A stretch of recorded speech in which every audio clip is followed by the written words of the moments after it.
যখন বললেন আমার হুদহুদ পাখি কোথায়, বহু ঘটনা, সুলাইমানের ঘটনা, আমি ঘটনা বলতেছি না। এক সময় সুলাইমান নবী বললেন, হাজার হাজার মাইল দূরে বিলকিস রানীর সিংহাসন আমার রাজ দরবারে কে হাজির করে দিবা? কোরআন শরীফের মধ্যে বলেছেন, কালা ইফরিতু মিনাল জিন, ইফরিত নামে একজন জিন বলল, জাহাপন আপনি যদি চান বিলকিস রানীর সিংহাসন আপনার দরবারে হাজির হবে। সুলাইমান নবী বলেন, কত সময় লাগবে? বলে, বেশি সময় লাগবে না, আপনি সিংহাসন থেকে উঠবেন আর বসবেন, এরই মধ্যেই বিলকিস রানীর সিংহাসন হাজার হাজার মাইল দূর থেকে আপনার সামনে হাজির হবে। সুলাইমান নবী চমকে গিয়ে বললেন, এত তাড়াতাড়ি হাজার হাজার মাইল দূরে সিংহাসনে হাজির হবে? সমস্ত মানুষ যখন জিনের প্রশংসা করতেছে, আল্লাহ জিনকে কত শক্তি দিল, এমন সেই মানুষের মধ্যে একজন আসহাব ইবনে বারখিয়া, সে বলল, উঠতে বসতে তো অনেক সময়, ওগো নবী, খালি চোখ বন্ধ করবেন আর খুলবেন, এর পূর্বেই বিলকিস রানীর সিংহাসন আপনার সামনে হাজির হয়ে যাবে। ধরে করেন সুবহানাল্লাহ। সুলাইমান নবী বললেন, আসহাব ইবনে বারখিয়া, এত বড় ক্ষমতা তুমি কেমনে পাইলে? বলে, আমি পাইনি, আল্লাহ আমাকে দিছে। ধরে কেন সুবহানাল্লাহ। কোরআনে আল্লাহ আয়াত নাজিল করে বললেন, যালিকা ফাদলুল্লাহি ইউতিহি মান ইয়াশা ওয়াল্লাহু যুল ফাদলিল আযীম। হযরত বেলাল যখন জুমার নামাজের আজান দেয়, ফেরেশতা জিবরাইল দাহিয়াতুল কালবি সাহাবীর চেহারায় মসজিদের দরজার পাশে লুকে আছে। কে সর্বপ্রথম পা দেয়? আল্লাহর ঘর মসজিদ নববীতে। ধরে কোন সুবহানাল্লাহ। কোন সাহাবীর চেহারায়? দাহিয়াতুল কালবি সাহাবীর চেহারায় জিবরাইল দরজার ফাঁকে লুকে আছে।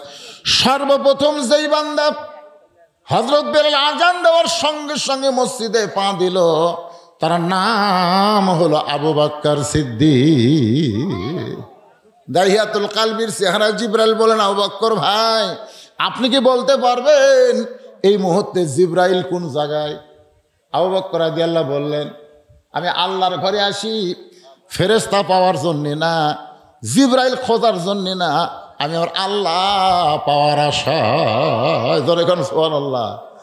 দাহিয়াতুল কালবি সাহাবীর চেহারায় জিবরাইল বলতেছে, আবু বকর ভাই, আপনি কি বলতে পারবেন এই মুহূর্তে ফেরেশতা জিবরাইল কোন জায়গায়? আবু বকর বলতেছে, তুই কি মনে করিস আমি ফেরেশতা খুঁজবে আসি? আমি আসি আল্লাহর খোঁজে। দাহিয়াতুল কালবির চেহারায় যখন আবার বললেন, আবু বকর ভাই, আপনি কি বলতে পারবেন এই মুহূর্তে জিবরাইল কোন জায়গায়? সঙ্গে সঙ্গে আবু বকরকে চমক দিয়ে উঠলেন, চমকে উঠলেন। একই কথা দুইবার আবু বকরের সামনে কেউ বলে না। রাসূল বলেছেন, আমার আবু বকরের মতন সভ্য ভদ্র নম্র সাহাবী, এমন ভালো মানুষ কিয়ামত পর্যন্ত আর হবে না। জোরে কর না সুবহানাল্লাহ। একই কথা কয়বার কছে? সঙ্গে সঙ্গে আবু বকর চুম করে বলতেছে, চোখ বন্ধ করে মুচকি মুচকি হাসতেছে। জিবরাইল বলে, চোখ বন্ধ করে হাসেন কেন? বলে, তুই না জিবরাইল। জিবরাইল চমকে বলল, আমি জিবরাইল। কেমনে বুঝলেন? আবু বকর বলে, চোখ বন্ধ করে 7 আসমান খুঁজে দেখলাম জিবরাইল নাই। চোখ বন্ধ করে তাহা তো সারা 7টা জমিন খুঁজে দেখলাম, জিবরাইল নাই। ডানে দেখলাম, বামে দেখলাম, পিছনে দেখলাম, জিবরাইল নাই। তুই আল্লাহর ফেরেশতা জিবরাইল। সঙ্গে সঙ্গে জিবরাইল আল্লাহু আকবার। আল্লাহ বলে, জিবরাইল তাকবীর দিলা কেন? জিবরাইল বলতেছে, আল্লাহ চোখ বন্ধ করার সঙ্গে সঙ্গে 7 আসমান 7 জমিন যে খুঁজে পায়, তার জন্য জান্নাত দেখা কোনো ব্যাপার না। ধরে কর না সুবহানাল্লাহ। এই ক্ষমতা আল্লাহ মানুষকে দিছে, ফেরেশতাকে দেয়নি। আল ইনসানু আশরাফুল মখলুকাত, ভুলে গেছেন? হ্যাঁ, যে জিবরাইল দেখলো দুনিয়ার 1 বছরে কয় আনা দেখছে? 1 আনা। আর 16 আনা জান্নাত বান্দারা দেখবে কেমনে? ফেরেশতা জিবরাইল মনের মধ্যে প্রশ্ন। 600 ফাঁকাতে উড়াল দিয়ে 1 বছরে যদি 1 আনা দেখি, তাহলে 16 আনা জান্নাতে হেঁটে হেঁটে বান্দারা কেমনে দেখবে? এই নিয়ে তার মনের মধ্যে যখন দ্বন্দ্ব, আল্লাহ কয়, জিবরাইল কেমনে দেখবে যদি জানবার চাও, আগামী জুমার দিনে আযান দেওয়ার সঙ্গে সঙ্গে যেই মুসল্লি মসজিদে পা দিবে, তাকে জিজ্ঞাসা করলেই জানতে পারবে এত বড় জান্নাত আল্লাহর বান্দারা কেমনে দেখবে। ভুলে গেছেন? আমাকে জান্নাত আছে না নাই? ছোট না বড়? কত বড়? হ্যাঁ, ভাইজান, সেই জান্নাতের মালিক হবেন। আপনার মনে করতেছেন হেলিকপ্টার নাই, লাগবে না, রকেট লাগবে না, বিমান লাগবে না। আল্লাহ তাআলা একটা শক্তিশালী, যালিকা ফাদলুল্লাহি ইউতিহি মান ইয়াশা, প্রত্যেক জুমার সানি খুতবায় ইমাম সাহেব আপনাকে শুনাই দিচ্ছে, আরবিতে বলে হয়তো বুঝবার পারেন না। আপনাকে ইমাম সাহেব কি সানি খুতবায়, সানি খুতবা মানে প্রত্যেক জুমার দ্বিতীয় খুতবায় কিন্তু বলে, আপনারা শোনেন, সাইয়্যিদাতুন নিসায়ে আহলেল জান্নাহ ফাতেমাতুজ যোহরা, জান্নাতে নারীদের যিনি নেত্রী হবেন তার নাম হলো ফাতেমাতুজ যোহরা। হ্যাঁ, আপনারা বলেন তো, উনি যে জান্নাতে নারীদের নেত্রী হয়েছেন খালি নবীর মেয়ে হওয়ার কারণে? আপনাদের কি ধারণা নবীর মেয়ে হওয়ার কারণেই হয়তো জান্নাতে নারীদের নেত্রী হয়েছে? তা কিন্তু না। আল্লাহ নবী বলতেন, ফাতেমা, নবীর মেয়ে হওয়ার কারণে তুমি জান্নাতি, এইটা কখনোই চিন্তা করবা না। জান্নাতে যদি যাবার চাও তাহলে জান্নাতের আমল করে তোমাকে জান্নাতে যেতে হবে। সঙ্গে সঙ্গে ফাতেমা বলে, বাবা তাহলে কি আমল করলে জান্নাতে যাওয়া যাবে? আল্লাহ রাসূল বলেন, বেশি আমল করা লাগবে না, মাত্র 4টা আমল করবা। 1 নম্বর আমল হলো নামাজ, 5 ওয়াক্ত নামাজ। পুরুষেরা মসজিদে জামাতে নামাজ পড়ে, আর ওয়াক্তের মধ্যেই মেয়েরা বাড়িতে নামাজ পড়বে। আল্লাহর নবীর হাদিসের ব্যাখ্যায় বলা হয়েছে, পুরুষেরা মসজিদে নামাজ পড়ে যেমন সওয়াব পাবে, নারীরা বাড়িতে নামাজ পড়লে তেমন সওয়াব আল্লাহ তাকে দিয়ে দিবে। এখন বাংলাদেশে কিছু ফেতনাবাজ নারীদেরকেও মসজিদে নিয়ে আসবার চাই, ধরে কোন আছে না নাই? শায়েক নামের শায়েক, দেখবেন ইউটিউবে সার্চ দিলে শায়েক বাড়ায়, অনেকগুলো শায়েক বাড়ায়। এই শায়েকেরা এখন নারীগুলো নিয়ে ঈদের মাঠে পর্যন্ত জামাতের ব্যবস্থা করতেছে, একদিকে পুরুষ একদিকে নারী, নারীরাও মসজিদে নামাজ পড়তে পারবে এরকম ফতোয়া দিচ্ছে। হ্যাঁ, নারীরাও মসজিদে নামাজ পড়েছে আল্লাহর নবীর সময়, নবীর সময় নারীরাও নামাজ পড়ছে। তখন মুসলমানের চরিত্র এত ভালো ছিল, একমাত্র আল্লাহ ছাড়া অন্য কারো দিকে নজরই যাইতো না। সুবহানাল্লাহ না কেন? আবু বকর রাদিয়াল্লাহর সময় কিন্তু মেয়েরা জামাতে নামাজ পড়ছে।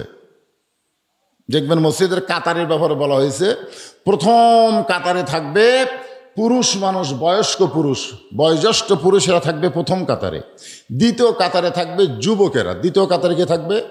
যুবকেরা। আবার বলছে প্রথম কাতারে আলেম ওলামারা থাকবে, বয়স্ক লোকেরা থাকবে, দ্বিতীয় কাতারে যুবকেরা থাকবে, তৃতীয় কাতারে ছোট ছোট বাচ্চারা দাঁড়াবে, চতুর্থ কাতারে হিজড়ারা থাকবে, হিজড়া ধরে কোন কি থাকবে, আর পঞ্চম কাতারে শেষ কাতারে মেয়েরা থাকবে। তাহলে এরকম কাতারের কথা যখন বলা হয়েছে, তাহলে মেয়েরাও নামাজ পড়িছে, ঠিক কিনা বলেন? যদি নামাজ না পড়তো তাহলে পঞ্চম কাতারের কথা কেন বললেন?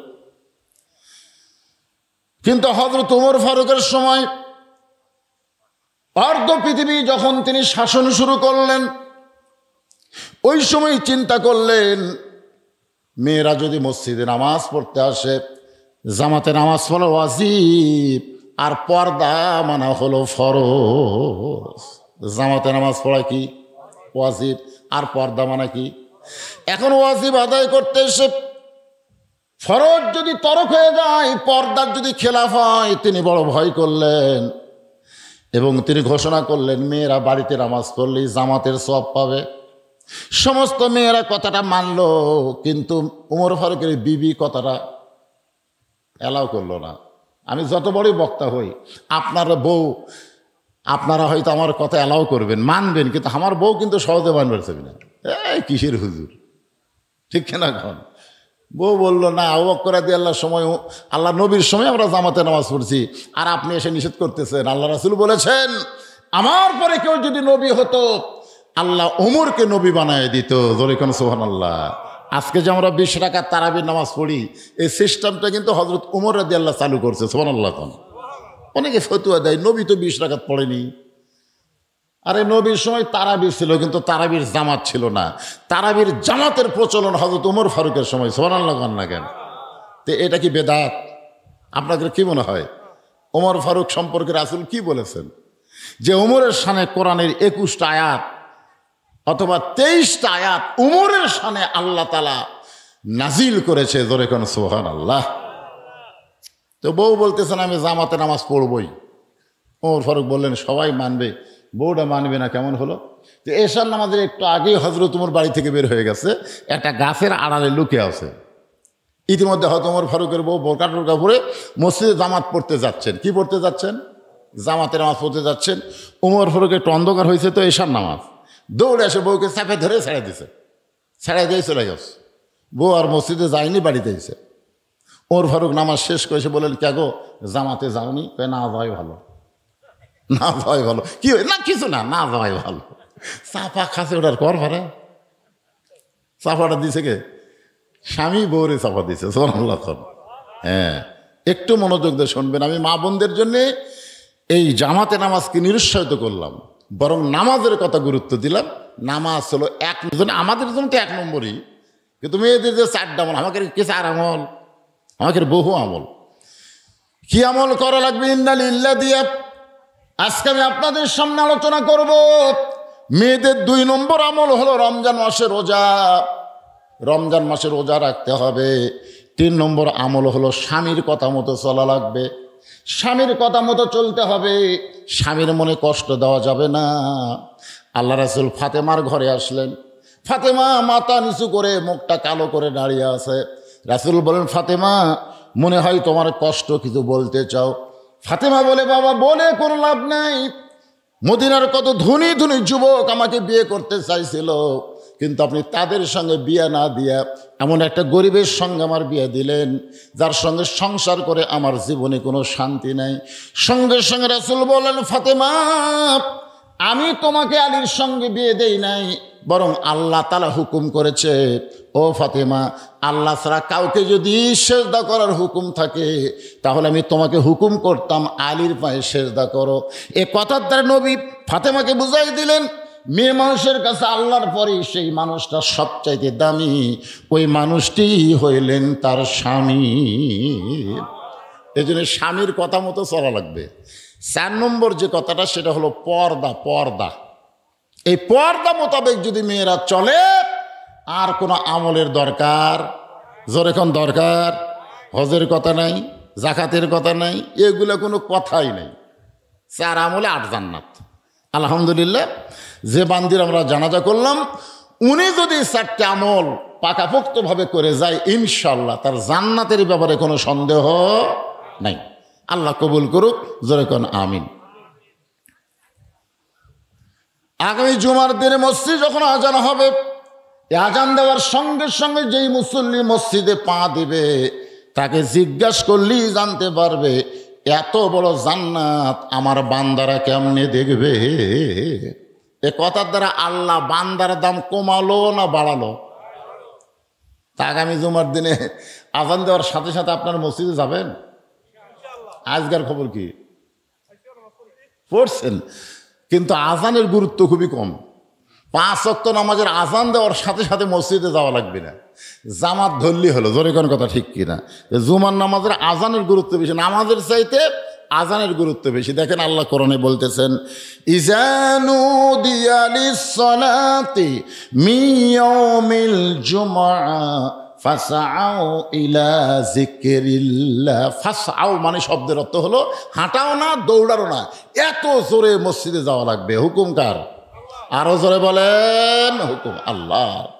আমি যে কথা বলতেছিলাম, যে এই যে সুবহানাল্লাহ, আলহামদুলিল্লাহ, এগুলো আল্লাহর তসবিহ, আল্লাহর প্রশংসা, আমাদের করতে কোনো আপত্তি নাই। তাহলে আমরা প্রশংসা করলাম কার? এখন যদি প্রশ্ন করা হয় আমরা কেন করব? আল্লাহর প্রশংসা করার বহু কারণ, তার মধ্যে আমি প্রধানত 3টা কারণ খুঁজে পেয়েছি। প্রধানত কারণ 3টা, সে 3টা বলতেছি। 1 নম্বর কারণ হলো আল্লাহ বলিদা ঘাটির মধ্যে আমাদেরকে মুসলমানের ঘরে কবুল করেছে। জোরে কোন সুবহানাল্লাহ। হরিণা, বলিদা ঘাটি, এগুলোর নাম কিন্তু মুসলমান নাম না, জায়গার নাম হলো হিন্দু নাম। জোরে কোন কি নাম? কিন্তু আমরা কি হিন্দুর ঘরত না মুসলমানের ঘরত? কথা কয় না রে বা। আজকে কি সিস্টেম হলো দেখছেন? কি সুন্দর আমরা জানাজা করলাম, আর হিন্দুর হলেই শ্মশানা দিয়ে যে লাগারে দে মুখত আগুন দে না, কি কোন জান, একটা মানুষকে পুড়িয়া ছারখার করে দেয়, ছাই করে দেয়। এটা করতেই কেমন লাগে, দেখতেও কেমন লাগে। আর আমাদের মুসলমানের সিস্টেমটা কত সুন্দর। ধরে কর সুবহানাল্লাহ। কি খুশি হবে যার, যদি হিন্দুর ঘরে জন্ম নিতেন তাহলে কি করতেন? একটু মনোযোগ দিয়ে শুনবেন। যে আল্লাহ হিন্দু বৌদ্ধ খ্রিস্টানদের ঘরে না পাঠাইয়া মুসলমানের ঘরে আমাদের কবুল করলেন, এই জন্য আল্লাহর শুকরিয়া কম না বেশি? আল্লাহ রে আল্লাহ, আমরা সবাই জন্মগত মুসলমান। মুসলমানের ঘরে জন্ম লিছি পারে, জন্মগত যারা মুসলমান তাদের কোনো টেনশন নাই, কিন্তু অন্য ধর্মে জন্ম লিয়া মুসলমান হয়ে মরা খুবই কঠিন। যার প্রমাণ হলো নবীর চাচা আবু তালেব। আপনারা বলেন তো, যিনি নবীকে বাবার দয়া দিয়ে লালন পালন করছে তার নাম কি? আবু তালেব। আবু তালেব কাফের না মুসলমান? আচ্ছা, কাফেরের নাম মুসলমান রাখা যাবে? যাবে? আবু লাহাবের নাম কেউ আপনার খুঁজে পাবেন আপনাদের গোটা এলাকায়? আবু লাহাব নামে কোনো ব্যক্তি আছে? আবু লাহাবও নবীর চাচা, আবার আবু তালেবও নবীর চাচা। আবু লাহাবও কাফের, আবু তালেবও কাফের। তা আবু তালেব নাম বহু আছে, আছে না নাই? জোরে গান আছে না নাই? আপনাকে এলাকাতে দেখবেন আবু তালেব আছে, আছে না নাই? এটা আবু লাহাব, আবু জেহেল নাই। আবু জেহেলও কাফের, আবু লাহাবও কাফের, আবু তালেবও কাফের, কিন্তু ওই দুই কাফেরের নাম খুঁজে পাওয়া যায় না। আরে আবু তালেব কাফেরের নাম মাঝে মধ্যে আছে, ব্যাপার কি? কারণ হলো আল্লাহ নবী বলেছেন, মায়ের পেট থেকে আমি এতিম হয়েছি, কিন্তু দুনিয়াতে আসার পরে আমি এতিম ছিলাম না। আমার চাচা আবু তালেব আমাকে এমনভাবে লালন পালন করেছে, আমার যে বাবা নাই এটা কোনোদিন আমি বুঝতে পারিনি। সুবহানাল্লাহ খান। সে আবু তালেব মৃত্যুর বিছানায় যখন শুয়ে গেছে, আল্লাহ নবী বলতেছে, চাচা আমাকে এত দরদ করে আপনি লালন পালন করলেন, আপনি জাহান্নামের আগুনে পড়েন এটা আমি চাই না, বরং শুধু একটা বার আপনি বলেন লা ইলাহা ইল্লাল্লাহ মুহাম্মাদুর রাসূলুল্লাহ, আমি নবী ওয়াদা করতেছি আপনার হাত ধরে জান্নাতে পৌঁছায় দিব। আবু তালেব বললেন, বাজান মোরে যখন যাচ্ছি বাপদাদার ধর্ম ছাড়বো না। এখান থেকে প্রমাণ হলো অন্য ধর্মে জন্ম নিয়ে মুসলমান হয়ে মরা কঠিন, আর মুসলমানের মধ্যে জন্ম নিয়ে মুসলমান হয়ে তার জন্য মরা সহজ। এই যে আল্লাহ আমাদের জন্য সহজ বিধান রাখলেন, খুশি না বেজার? এই জন্য জবান খুলে সমস্বরে সকলে আল্লাহর প্রশংসা করছি, আলহামদুলিল্লাহ। আল্লাহর প্রশংসা করার 2 নম্বর কারণ হলো আমাদের কপাল এত ভালো। আমি মাঝে মধ্যে ড্রেসিং টেবিলের সামনে গিয়া আমার চেহারা দেখে কপালে এরকম হাত দিয়ে সময় খাই। এইটা আমার এক ছোট মেয়ে দেখছে, দেখো আর মাকে বলতেছে, আব্বা মনে হয় পাগল হয়ে গেছে, নিজের কপালে হাত দেওয়ার সময় খায়। আমার বউ বলে, কে গো এই ব্যারাম কবে থেকে ধরলো? নিজের কপালে হাত দিয়ে সময় খান, তার মানে বলে সময় খাওয়ার কারণ হলো আমার মতন কপাল ভালো কে আছে? বলে আপনার কপাল ভালো কেমনে? আমি বললাম বিশ্বনবীর উম্মত হওয়ার কারণে। বিশ্বনবীর উম্মত হওয়ার কারণে আমার কপাল এত ভালো, হাসরের ময়দানে সবাই যখন টেনশন করবে আর আমাদের নবী আমাদেরকে জান্নাতে নিয়ে যাওয়ার চিন্তায় ব্যস্ত থাকবে। জোরে বলেন সুবহানাল্লাহ। এমন একজন নবী পাইছি যে নবী জান্নাতে যাওয়ার জন্য চিন্তা করবে না, জান্নাতে আমাদেরকে নিয়ে নেওয়ার জন্য চিন্তা করবে। একেবারে খুশি না বেজার বাড়া? তো সুবহানাল্লাহ আসতে কোন খেন? আছে না আমার মুক্তার, আছে না আমার বারিস্টার, শেষ বিচারের হাইকোর্টেতে তিনি আমায় করবেন পার, আমি পাপী রাসূল জাবিন্দার। আল্লাহ রাসূল বলেছেন, আমার একটা উম্মত, একজন, সব না, আমার একটা উম্মত যতক্ষণ জান্নাতের বাহিরে থাকবে, আমি রাসূল ততক্ষণ জান্নাতের মধ্যে ঢুকবো না। খুশি না বেজার? তাহলে এমন নবীর উম্মত হওয়ার কারণে আমরা শুকরিয়া আদায় করব কার? আর 3 নম্বর যে কোরআন থেকে আপনারা আলোচনা শুনবেন, আজকের সাবজেক্ট হলো ইন্না লিল্লাহি ওয়া ইন্না ইলাইহি রাজিউন। এই মেয়েটা মরার খবর শুনে আপনারা প্রথম কি কইছেন? একেবারে আপনার কন নেই। আমি এখানে এসে যখনই শুনলাম যে সভাপতি সাহেবের স্ত্রী মারা গেছে, আমি সঙ্গে সঙ্গে বললাম ইন্না লিল্লাহ ইন্না লিল্লাহ। কিন্তু আমি যে কেন কইলাম, আমি তো নিজেই চিন্তা পড়ে গেলাম। আসলে কি মানুষ মরার পরে ইন্না লিল্লাহ বলা লাগবে? এইরকম কি কোনো বিধান আছে? না না না, এইরকম কি কোনো বিধান আছে? যে আমার এক বাচ্চা বললো যে দুঃসংবাদ শুনলে ইন্না লিল্লাহ বলা লাগে, দুঃসংবাদ। তো মানুষ মরা কি সুসংবাদ না দুঃসংবাদ? হ্যাঁ, দুঃসংবাদ। আসলে একটা গান গাই, দেখেন তো কি কিছু বুঝার পারেন নাকি? কোন বনেরই পাখি তুমি, আইলারে কোন বনে, আবার কোন বনেতে যাইতে হবে, পড়ছে নাকি মনে। মিন শারিল ওয়াসওয়াসিল খান্নাস, ভিতরে শয়তান বলে সব বাড়ি যাই, আপনি যখন বাড়ির দিকে যাবেন, দুই কান্ত দুই ফেরেশতা বলবে, কে রে পাগলা? হ্যাঁ, কত সুন্দর কথা কোরআন থেকে বক্তারা বলতিছে, আর ওইটা না শুনে তুই যে বাড়ির যাচ্ছি, ওই বাড়িতে কি তুই থাকতে পারবি? তুই তো প্রত্যেকটা ধাপে ধাপে তোর হায়াতকে অতিক্রম করে তুই মৃত্যুর দিকে হাঁটতেছিস। জোরে কোন কথা ঠিক কিনা? আমি আপনি যেথাই যাই না কেন, আমার হায়াত কি কমতিছে না বাড়তিছে? ছোটবেলায় একটা গান শুনতাম, এখন তো সেরকম গান হয় না। সবাই বলে বয়স বাড়ে, আমি বলি কমে রে। আপনার বলেন তো, আমার বয়স বাড়তিছে না কমতিছে? মানে যে বয়স নিয়ে আমি দুনিয়াতে আইছি, আজকে একদিন আমার সেখান থেকে কমে গেল, আজকে রাত আমার হায়াত থেকে কমে গেল। প্রত্যেকটা পরতে পরতে আমাদের হায়াত কমতেছে, আমরা মৃত্যুর দিকে অগ্রসর হচ্ছি। এখন মানুষ মরাটা দুঃসংবাদ না সুসংবাদ, মুসলমান হিসাবে আমাদের জানার দরকার আছে না নাই? আল্লাহ কিন্তু কোরআনে বললেন, ইজা মানে যখন আসাবাতহুম মুসিবা, তোমাদের উপরে বিপদ আপদ মুসিবত আসবে, অলু তখন তোমরা বলবে, ইন্না লিল্লাহি ওয়া ইন্না ইলাইহি রাজিউন। বিপদ আপদ মুসিবত আসলে যে আয়াত পড়ার হুকুম আল্লাহ করেছেন, আর মরে যাওয়ার পর আমরা কেন এইটা পড়ি? আমি বহু আলেমকে বলছি, এমনকি আমার যিনি ওস্তাদ শেরপুর আলিয়া মাদ্রাসার প্রিন্সিপাল, ওনাকেই বলেছিলাম, হুজুর এই যে মানুষ মরে গেলে আমরা যে ইন্না লিল্লাহ কই, এটা কোরআন হাদিসের কোন জায়গাতে আছে যে বলা লাগবে? তো আমার ওস্তাদ বলতেছে, একদিন পর তোর এই প্রশ্ন কেন? আমরা হইয়াহিনী পড়ে আসতেছি, সবাই পড়ে, আমরাও পড়ি। এইরকম কথা বললে তো হবে না। আমরা আগে থেকে শবে বরাত পালন করে আসতেছি, এখন আসে বলতে শবে বরাতের রাত যে জাগবে, ব্যবসাখানার কাটানোর চাইতেও খারাপ, ব্যবসাখানা থাকলেও নাকি আর চাইতে ভালো।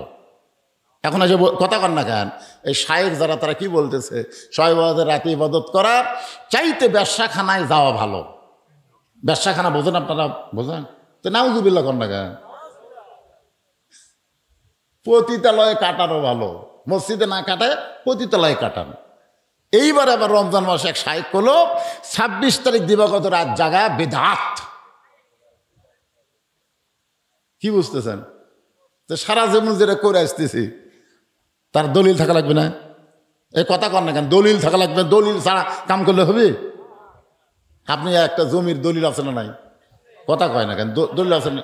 তো দুনিয়ার একটা জমি, দুনিয়ার একটা জায়গার যদি আপনার দলিল থাকে, আর আখিরাতে আপনি জান্নাতে যাবেন, সেই জান্নাতে আমল করার দলিল থাকা লাগবে না? দলিলে বাপদাদারা করতেছে, আমরাও করতেছি। তো বাপদাদা জমি ভোগ করে আসতেছে, এখন আপনি করতেছেন। একজন এসে বলতেছে, ভাই তুই যে এই জমি খাচ্ছিস, তোর দলিল? বেশি কথা কইস না। ওর দাদা জমিদার আসলো, ওর বাপও জমিদার আসলো, এই শালা আর জমিদার আছে, তোর দলিল নাই, জাকাতুল লয়। আপনি তখন কি করবেন? আমরা অনেক আমল করতেছি, হাসরের ময়দানে যদি আল্লাহ বলে আমল তোর করবার কে কইছে, দলিল কি? কই দলিল নাই আল্লাহ, তোর একটাও কবুল হয়নি। আমি আমার হুজুরকে বললাম, হুজুর মানুষ মরার খবর শুনে যে ইন্না লিল্লাহ আমরা পড়ি, এই পড়ার দলিল কি? কোরআনে যে দলিল পাচ্ছি, এটা হলো বিপদ আপদ মুসিবতের সময় আল্লাহ বলেছেন, ক্বালু তোমরা বলো ইন্না লিল্লাহি ওয়া ইন্না ইলাইহি রাজিউন। তা আমার হুজুর বলতেছে, বাজান এগুলো দলিল টলিল বুঝি না, সবাই কয় আমিও কই। আসলে কি সবাই বললে আমরা বলবো? আমাকে জানার অধিকার আছে না নাই? দরকার আছে। আজকে এখানে একটা জানাজা হলো, দেখি তো এ ওয়াজ, আমার 38 বছর ওয়াজের জীবনে আমি কোনোদিন জানাজা করে এসে টেজে তো ওয়াজ করছি, আজকে প্রথম। আপনাকে কোনোদিন হয়েছে যে জানাজা করে ওয়াজ শুনছেন? কথা কন না কেন? তাহলে একটা নতুন অভিজ্ঞতা হলো না আমাদের। এই মিডিয়ার ভাইরা, এটা তোমরা ফলাও করে প্রচার করবে, হুজুর মাঠে জানাজা করে তারপরে টেজে আসলো। আমি তো আমার জীবনে একটা প্রথম জিনিস পেলাম, আগে জানাজা হলো, তারপর আবার ওয়াজ হচ্ছে। বাস্তব কথাগুলো আমি আপনাদের সামনে বলতেছি ভাইজান, বহু আজ জীবনে শুনবেন, আজকে একটু মনোযোগ দিয়ে কথাগুলো শুনবেন। রাজি আছেন সবাই? তো আমাদের এক মা মারা গেল, আমাদের একজন বাবা মারা গেল, আমাদের একজন ভাই মরে গেল, আমাদের একজন বোন মরে গেল।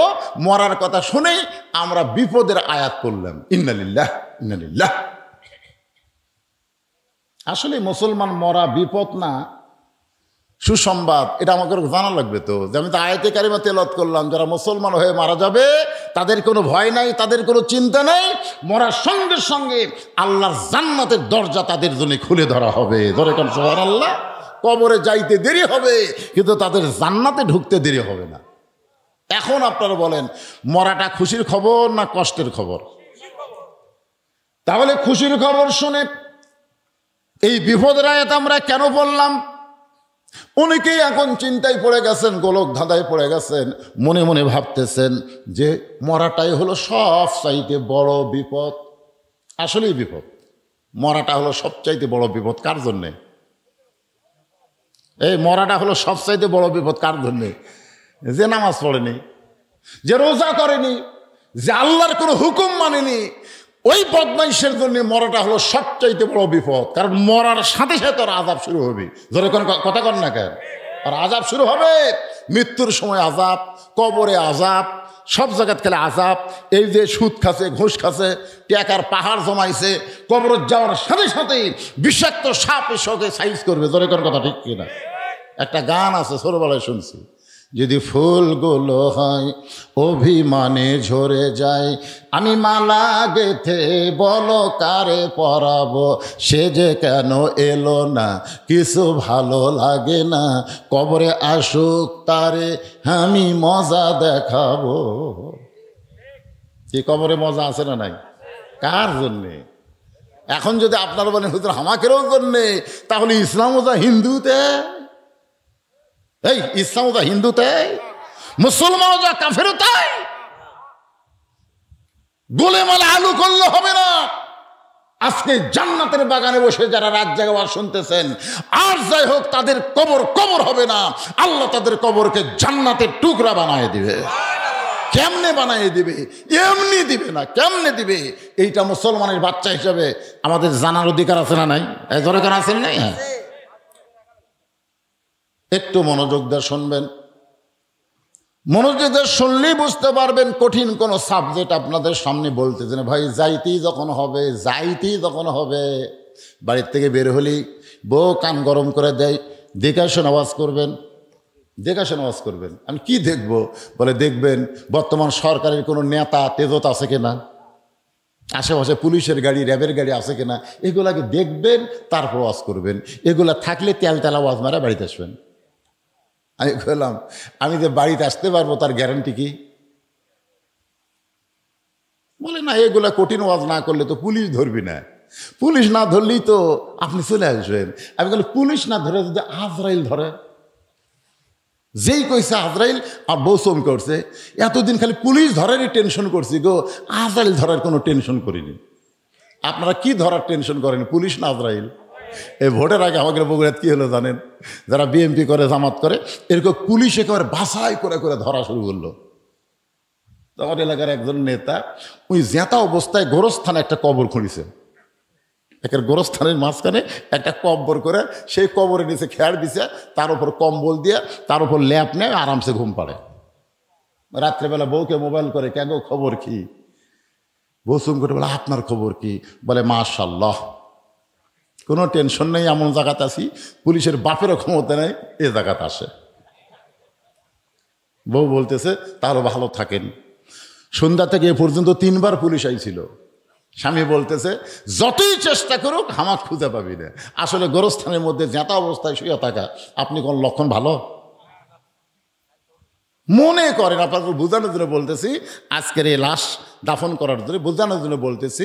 মনে করেন আল্লাহ আজরাইলকে বলতেছে যা তো পুলিশের চেহারায় ওর কাছে যা। কার চেহারায়? বর্তমানে মানুষ খালি বাংলার লোকেরা পুলিশ ধরার চিন্তা করতেছে, আজরাইল ধরার চিন্তাই করতেছে না। যা ওর কাছে পুলিশের পোশাক পরে যা। তা আজরাইল পুলিশের পোশাক পরে ওই গোরস্থানে যায় বলতেছে, কে রে ভাই, মাথা বার করে বলে, এই জায়গার তো খবরকে দিল, আমি তো মনে করছিলাম গোরস্থান হল নিরাপদ, আর এই জায়গার তুই পুলিশ কেমনে খবর পালি? বলে আমি তো পুলিশ না ভাই, আমি হলো আজরাইল। তখন কান দেওয়া হলো, ভাই রে, বর্তমান বাংলাদেশে পুলিশ ধরার ভয়ে আজরাইল যে ধরবে এইটা আমাকে মনেই নেই। জোশ মারবে না, কারণ লা সালাত আলা ঈমানা, যার নামাজ নাই তার ঈমান নাই। যে ব্যক্তি নামাজ বাদ দিয়ে কবর আইছে ওই বেঈমান হয়ে গোরস্থানে আইছে। ধরে কোনো কথা ঠিক কিনা? আর ধরে কান্দা জানাজা দিয়ে কোনো লাভ হবে না। ওই যে এশার নামাজ পড়ে ফজর আগে মারা যাইতো, ওর জানাজা না থাকলেও ওর নামাজ আদায়ের কারণে আমি আল্লাহ ওরে জান্নাত দিয়ে দিতাম। নাম দিয়েছেন গোরস্থান এবং মসজিদ। এখন বলেন, গোরস্থানের সাথে মসজিদের সম্পর্ক আছে না নাই? যেরকম আছে না নাই? কি সম্পর্ক? মসজিদের শান নামাজ আদায় হবে। যে কোনো সময় আমাদের মৃত্যু হবে। এই মৃত্যুটা যদি মুসলমান হয়ে মরতে চায়, একটু মনোযোগ দিবেন। মৃত্যু কিন্তু কঠিন বিষয় না। মরার খবর শুনলেই আমরা ইন্না লিল্লাহ পড়ি। আসলে মৃত্যুটা যদি মুসলমানের মৃত্যু হয়, ওই ব্যক্তির কবরে যাওয়ার আগে আল্লাহ তার রুহুটাকে ইল্লিন নামক জান্নাতের বাগানে রাইখা দিবে। কবরে আবার রুহুটা ফেরত দিবে। ওই রুহু তার দেহের মধ্যে ঢুকানোর পরে তাকে আবার জীবিত করা হবে। মুনকির নাকির তাকে 3টা প্রশ্ন করবে। 1 নম্বর প্রশ্ন হলো, মান রব্বুকা, তোমার রবকে। যেই প্রশ্ন করবে তোমার রবকে, আপনার অনেকে বলতেছেন হুজুর প্রশ্ন করা মাত্রই উত্তর দিব আল্লাহ, প্রশ্ন করলে উত্তর দিব আল্লাহ। আপনি উত্তর দিবার পারলে উত্তর দিবেন না, উত্তর দেওয়াটা আপনার জন্য বিপদের কারণ হয়ে যাবে। কারণ যেই ব্যক্তি নামাজ নিয়ে কবরে গেছে তাকে নতুন করে রবের উত্তর দেওয়া লাগবে না। মসজিদে ঢোকার সাথে সাথেই ওই লোকটা নিয়ত করার পরেই বলেছে আলহামদুলিল্লাহি রব্বিল। রুকুতে যখন গেছে তখনই বলেছে সুবহান রাব্বিয়াল আযীম। আবার সেজদায় যখন গেল তখন বলল সুবহান রাব্বিয়াল আলা। দুনিয়ায় এতবার রব রব করে যে দুনিয়া থেকে কবরে গেছে, তাকে রবের উত্তর নিজে দেওয়া লাগবে না, নামাজ তার পক্ষে উত্তর দিয়ে দিবে। আল্লাহ বলে, মুনকির নাকির রে, যে নামাজ নিয়ে কবরের মধ্যে আইছে সে রবের উত্তর হয়ে গেছে।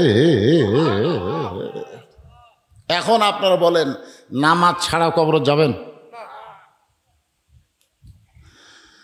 মাশাআল্লাহ, একমাত্র নামাজ, একমাত্র নামাজ। ইন্না সালাতা তানহানিল ফাহশাই ওয়াল মুনকার।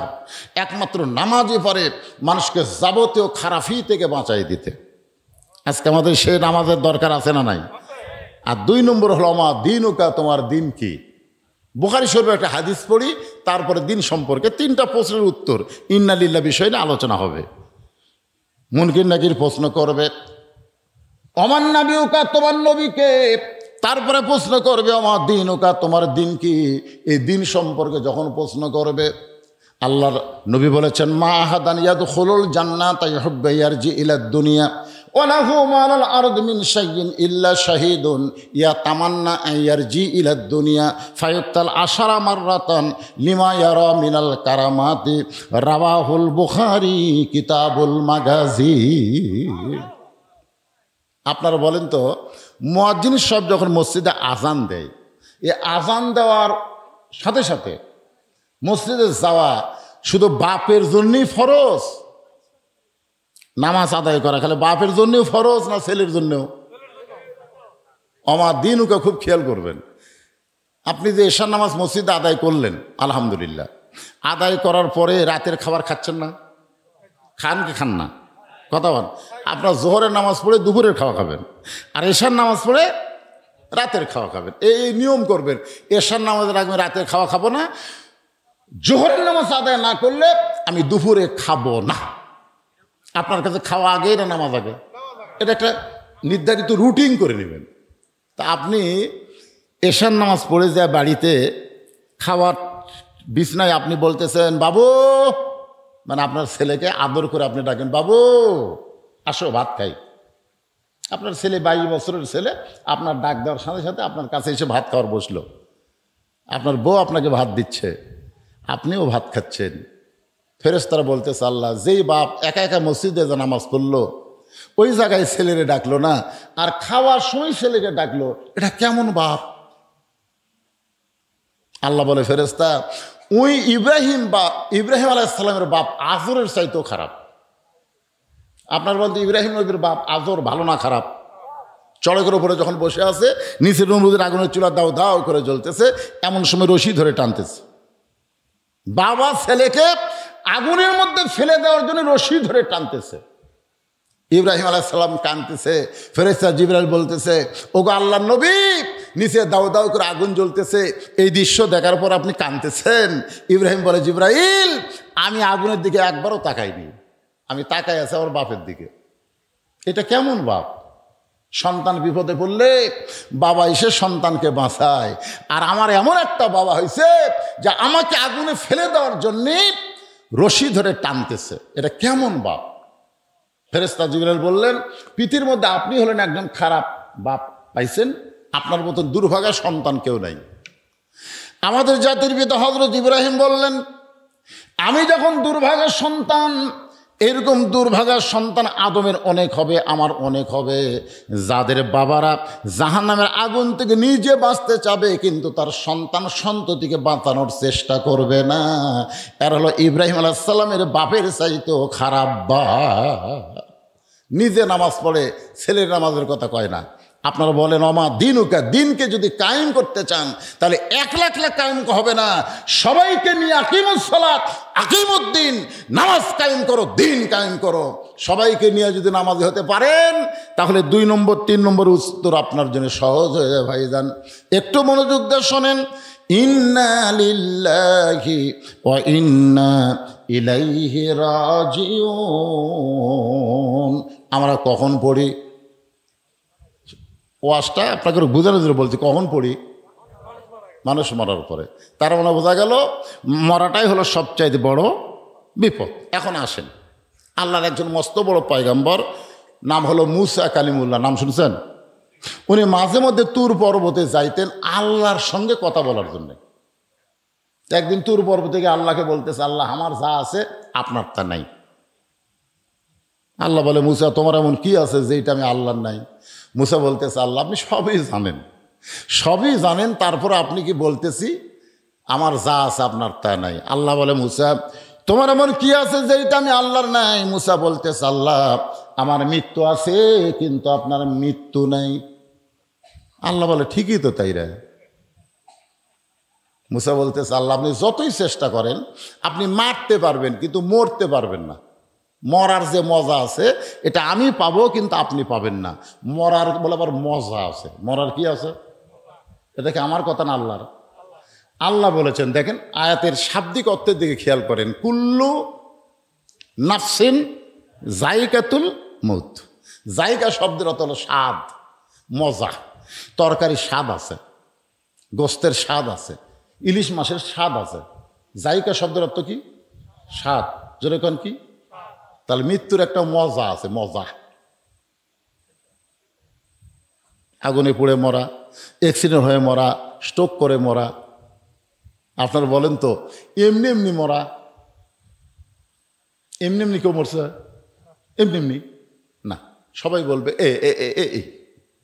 আদম আলাইহিস সালাম বললেন, আল্লাহ, আমি যখন সন্তানের কাছ থেকে মাকে নিয়ে আসবো, সন্তানের কাছ থেকে বাবাকে নিয়ে আসবো, আবার বাবার কাছ থেকে সন্তানকে নিয়ে আসবো, তখন আমাকে তো সেই রকম গাল দিবে। আল্লাহ বলে, তো গালানোর টাইমই পাবে না। আজকে কেউ আজরাইলের কথা কইছে? সবাই একই কথা বলতে, স্ট্রোক করে মরছে রে, স্ট্রোক করে মারা গেছে। আর আগে একবার স্ট্রোক করছিল হুজুর, সে এবার বাঁচছিল, কিন্তু এবার আর বাঁচল না। আসলে কি স্ট্রোক করে মারা গেছে? আমাদের বাংলাদেশে 3টা রহমান মরছে, 3টা। একটা হলো বঙ্গবন্ধু শেখ মুজিবুর রহমান, একটা হলো জিয়াউর রহমান, একটা হলো জিল্লুর রহমান। কি নাম জানেন আপনারা? 3টা রহমানের নাম জানেন? একটা হলো বঙ্গবন্ধু শেখ মুজিবুর রহমান, একটা হলো জিয়াউর, আর একটা জিল্লুর। যদি বাংলাদেশের লোকজনকে বলেন শেখ মুজিবুর রহমান মারছে, জিয়াউর রহমান মারছে, জিল্লুর রহমান মরছে, আপনারা বলেন তো মারা আর মরা এর মধ্যে তফাৎ কি?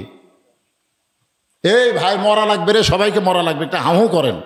মারা আর মরার মধ্যে তফাৎ আছে না নাই? এ জোরে আছে না নাই? কে মারতেছে?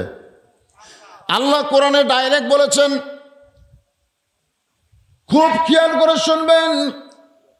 খালাকাল মাউতা ওয়াল হায়াতা লিয়াবলুয়াকুম আইয়ুকুম আহসানু আমালান ওয়া হুয়াল আজিজুল গফুর। আল্লাহ বলে, মুসা, মৃত্যু তোমার কাছে কেমন মনে হয়? মুসা বলতেছে, আল্লাহ দুনিয়ার জীবনে যত নিয়ামত দান করেছেন তার মধ্যে উত্তম নিয়ামতের নাম হলো মৃত্যু।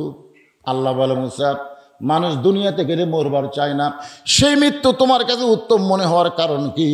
মুসা বলতেছে, আল্লাহ কারণ হলো তিনটা। ধরে বলেন কয়টা? 1 নম্বর কারণ হলো না মরলে জান্নাতে যাওয়া যাবে না। এত সুন্দর জান্নাত আপনি বানায় রাখছেন, সে জান্নাতে যদি যাবার চাই, মরা ছাড়া জান্নাতে যাওয়ার কোনো রাস্তা। আমরা সকলে জান্নাত চাই কি চাই না ভাই? চাই না? এই রমজান মাসে কি দোয়া করছেন? আল্লাহুম্মা ইন্না নাসআলুকাল জান্নাতা ওয়া নাউযু বিকা মিনান নার। এ দোয়া পড়েন আপনারা? পড়েন নাই? আল্লাহুম্মা ইন্না নাসআলুকাল জান্নাতা ওয়া নাউযু বিকা মিনান নার। এর বাংলা অর্থ হলো, আল্লাহ তোমার কাছে আমরা জান্নাতকে কামনা করি, জাহান্নামের আগুন থেকে বাঁচতে চাই। এই দোয়াটা যখন করেছেন তাহলে জান্নাতে সবাই যাবেন, নিয়ত আছে না নাই? এখন যদি আল্লাহ বলে, আচ্ছা ঠিক আছে, তোমাকে দোয়া কবুল করে আমি আল্লাহ তোমাকে জান্নাত দিয়ে দিলাম, যাও, তখন তো আপনারাই বলবেন, আল্লাহ জান্নাত দিলেন ঠিক, আমরা যাবো কোন দরজা দিয়ে? মুসা বলেন, আল্লাহ জান্নাতে যাইতে গেলে মরা লাগবে, মরা ছাড়া জান্নাতে যাওয়া যাবে না। এখন আমি আপনাদের মিছিল করে নেব, এই জানাজা করলেন, ভিতরে কোনো আফসোস থাকবে না। আমি যেই বলবো জান্নাতে যাইতে গেলে কি চাই, আপনার যাদেরকে আল্লাহ জবান দিয়েছে সবাই জবান খুলে বলবেন মরতে চাই। কি বলবেন? পারবেন না? জান্নাতে যাইতে গেলে কি চাই? যারা বলতেছেন না তারা কিন্তু বিপদে পড়বেন। বিপদে পড়ছে ঈসা আলাইহিস সালাম। কার মধ্যে পড়ছে? এই ঈসা আলাইহিস সালাম কোন জায়গায় পড়ছে? বিপদে। লাইলাতুল মিরাজে নবী যখন সমস্ত নবী রাসূল ইমামতি করলেন, ফেরেশতা জিবরাইল বললেন, হুজুর আপনি যে আজকে ইমামতি করলেন বাইতুল মুকাদ্দাসে, যে মুকাদ্দাস এখন ইহুদিরা দখল করতে চায়, ওই ঘরের মধ্যে আমাদের নবী ইমামুল আম্বিয়া ইমামুল মুরসালিন ডিগ্রি পাইছে। ধরে কোন সুবহানাল্লাহ। নবী বললেন, জিবরাইল এরা কারা? বলে সমস্ত নবী রাসূল। আল্লাহ রাসূল বলেন, আমি একটু দেখবার চাই। এরকম বিশাল একটা মেম্বর নিয়ে আসা হলো। জিবরাইল বলেন, হুজুর এই মেম্বর আপনি চড়ে সমস্ত নবী রাসূলকে দেখেন। আল্লাহ রাসূল সবার দিকে তাকায় আছে, সবার চেহারা দিয়ে আলো বের হচ্ছে, আলো, কিন্তু একজন নবীর চেহারা কালো। আমাদের নবী কই, কে রে? সব নবীর চেহারায় আলো, ওটার আবার কালো কেন? নবী ডাক দিলেন, ভাই আপনার চেহারায় কোনো আলো নাই, কালো, আপনার নাম কি? বলে আমার নাম ঈসা আলাইহিস সালাম। তাহলে সমস্ত নবীর চেহারায় আলো, আপনার চেহারা কালো, কারণ কি? ঈসা বলতেছে সমস্ত নবী রাসূল জান্নাত থেকে আপনার পিছনে নামাজ পড়তে আইছে, কিন্তু আমি জান্নাত থেকে আসতে পারি নাই। নবী বলেন, আপনি জান্নাত থেকে কেন আসতে পারলেন না? ঈসা বলতেছে, এখনো পর্যন্ত আমার মৃত্যু হয় নাই, আমি জান্নাতে কেমনে যাব? এখান থেকে প্রমাণ হলো জান্নাতে যাইতে গেলে মরা। একেবারে এই সহজ কথাটা আপনার বলবেন না? বলবেন? তাহলে আমি যে বলবো জান্নাতে যাইতে গেলে কি চাই, সবাই জবান খুলে বলবেন মরতে চাই। জান্নাতে যাইতে গেলে কি চাই? আল্লাহ আপনি সব দেখতেছেন। আল্লাহ কে আসতে বলে, কে জোরে বলে, যাই জোরে বলবে তার মৃত্যুটা যেন জান্নাতের জন্যই হয়। আর যারা আস্তে আস্তে ম্যান করে বলবি, ওই কবরে যে যেন পিটন খায় তারপরে জান্নাতে যায়। এইবারে দেখি তো গলা খাঁকারে দেন। জান্নাতে যাইতে গেলে কি চাই? আরো জোরে, জোরসে বলুন। যাকে আপনারা কবরে মাটি দিলেন ওই আত্মাটা শান্তি পাচ্ছে, যাক রে আমি আসছি, ওরা আসবি রে। কি শুনবার পাচ্ছে না? বুখারী শরীফের হাদিস সেমাল মাউতা। আপনারা মনে করতেছেন খালি আমরাই শুনি? আমাদের চাইতো মৃত্যু ব্যক্তিরা ভালো শোনে। এই যে মরতে চাই মিছিল করতেছেন, আজকাল গোরস্থানের রুহুগুলা সব খুশি হয়ে গেছে, যাক রে বাহ। আমরা মনে করছি আমরাই মরে দেওয়া বিপদে পড়ছি রে, ওরাও মরবার চাই, তারপরে মরাই ভালো। মরা ভালো কার জন্যে? যারা জান্নাতে যাবে।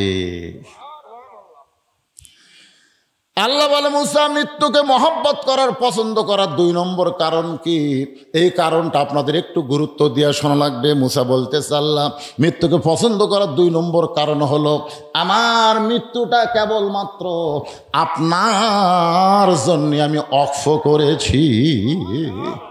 মনোযোগ দিয়ে শুনছেন? আমরা মরবো কার জন্যে? জোরে কয় না, আল্লাহর জন্যে। কে বাবা মুরব্বী এই যে পেশাব লাগলো নাকি রে, উঠে ফেয়ে জোরে যাচ্ছে। হ্যাঁ, আসলে অনেকের এরকম। আপনারা বলেন তো, ঘুমের মধ্যে আপনারা কেউ বিছনাত পেশাব করেন? করছেন কেউ? ছোটকালের কথা আমি বলতেছি। এখন এখন যারা এখানে বসে আছেন, ঘুমের মধ্যে কেউ বিছনায় পেশাব করছেন? কেন করেননি? ঘুম তো 5-6 ঘন্টা পারেন, তো 5-6 ঘন্টা ঘুমের মধ্যে আপনি পেশাব করলেন না বিছনায়, আর ওয়াজের মধ্যে 2 ঘন্টা বসায় আপনার ঘন ঘন পেশাব লাগে। আজকে যারা ওয়াজ শুনতে শুনতে পেশাব করে উঠবি, এরা যেন বিছনার স্বপ্নে পেশাব করে, বইয়ের হাতে যান পিটুন খায়। কি রে, সামান্য 2-1 ঘন্টা জান্নাতের বাগানে কোরআনের মহব্বতে আপনার পেশাব লাগে কেন? আল্লাহ কোরআনে বলেন অনুনাজ্জিলু মিনাল কুরআনি মা হুয়া শিফাউ ওয়া রাহমাতুল লিল মুমিনিন। মুমিনদের যাবতীয় রোগের ঔষধ হিসাবে, শিফা হিসাবে আল্লাহ কোরআন নাজিল করেছে। তা আপনি একটু মহব্বত করে দায়িত্ব নিয়ে মনোযোগ দিয়ে যদি কথাগুলো শোনেন, পেশাব লাগবে না। এদিক সেদিক মন দেন কেন? এই যে কবরের যারা গেল, পেশাব করবে, পায়খানা করবে? গোরস্থানের পাশেই জান্নাতের বাগানে কোরআনের মাহফিলে বসে আছেন, একটু মনোযোগ দিয়ে, বেশি সময় না। আমারও খেয়াল আছে বেশি রাত ওয়াজ করা যাবে না, ফজরের নামাজ আমাকে আদায় করা লাগবে। জনগণ ঠিক কিনা? এই জানাজার কারণে একটু দেরি হয়ে গেছে, যার কারণে আপনাদের হয়তো সামান্য একটু রাত হচ্ছে। এখন কয়টা বাজে? রাত 12:30 হয়ে গেছে। আচ্ছা যাক, এত রাত হয়তো এই খেয়ালই করিনি, এখনই শুরু করতে 12:30 বাজা গেল। যাক ভাই, একটু শোনেন মনোযোগ দিয়ে। তাহলে আমরা 2 নম্বর, মুসা আলাইহিস সালাম মৃত্যুকে পছন্দ করার কারণ হলো মরবো কার জন্যে? সবাই বলেন মরা তো লাগবি রে। বইয়ের জন্য মরবেন? প্রেমিকার জন্য মরবেন? নেতার জন্য মরবেন? নেতার জন্য জীবন দেব? শালা পাগলা রে, তুই মরে দে, নেতা তোর করে খোঁজ নিবি না। হ্যাঁ, একজন নেতার কথা বলতে পারেন, যেই নেতা হলেন আমাদের নেতা মুহাম্মাদুর রাসূলুল্লাহ। হ্যাঁ, সাইয়্যিদুল আম্বিয়া, সাইয়্যিদুল মুরসালিন। দরুদের মধ্যে আমরা বলি আল্লাহুম্মা সাল্লি আলা সাইয়্যিদিনা, সাইয়্যিদিনা, সাইয়্যিদিনা মানে আমাদের নেতা। ওই নবীর জন্য যদি জীবন দেন, ওই নেতার জন্য যদি জীবন দেন, ওই জীবনটা আল্লাহর জন্যই দেওয়া হবে। আল্লাহ নবী 2 জনা প্রেম করেছেন গোপনা, মাঝখানে তো অন্য কারো জায়গা ছিল না। লা ইলাহা ইল্লাল্লাহ, এর সাথে কি আছে? মুহাম্মাদুর। আচ্ছা, এখানে কি ওয়া আছে? ওয়া কলেমার মধ্যে কি ওয়া আছে? ওয়া মানে আফস, এবং লা ইলাহা ইল্লাল্লাহ এবং মুহাম্মাদুর রাসূলুল্লাহ, ওয়া আছে। তার মানে কি? আতিউল্লাহ ওয়া আতিউর রাসূল, কুল ইন কুনতুম তুহিব্বুনাল্লাহ ফাত্তাবিউনি। উপায় নাই রে, উপায় নাই রে, উপায় নাই, নবী বিনে আল্লাহ পাওয়ার উপায় নাই। সবাই বলেন উপায় নাই রে, উপায় নাই রে, উপায় নাই, নবী বিনে আল্লাহ পাওয়ার উপায় নাই। যদি জীবন দিতে চান আল্লাহর জন্যে, নবীর জন্য, সেইটা ভিন্ন কথা। রাসূল বলেছেন লা ইউমিনু আহাদুকুম হাত্তা আকুনা আহাব্বা ইলাইহি মিন নাফসিহি। তুমি যতক্ষণ পর্যন্ত প্রকৃত মুমিন হতে পারবে না, যতক্ষণ পর্যন্ত নিজের জীবনের চাইতে আল্লাহ রাসূলকে বেশি মহব্বত না করবে। একটু মনোযোগ দিবেন।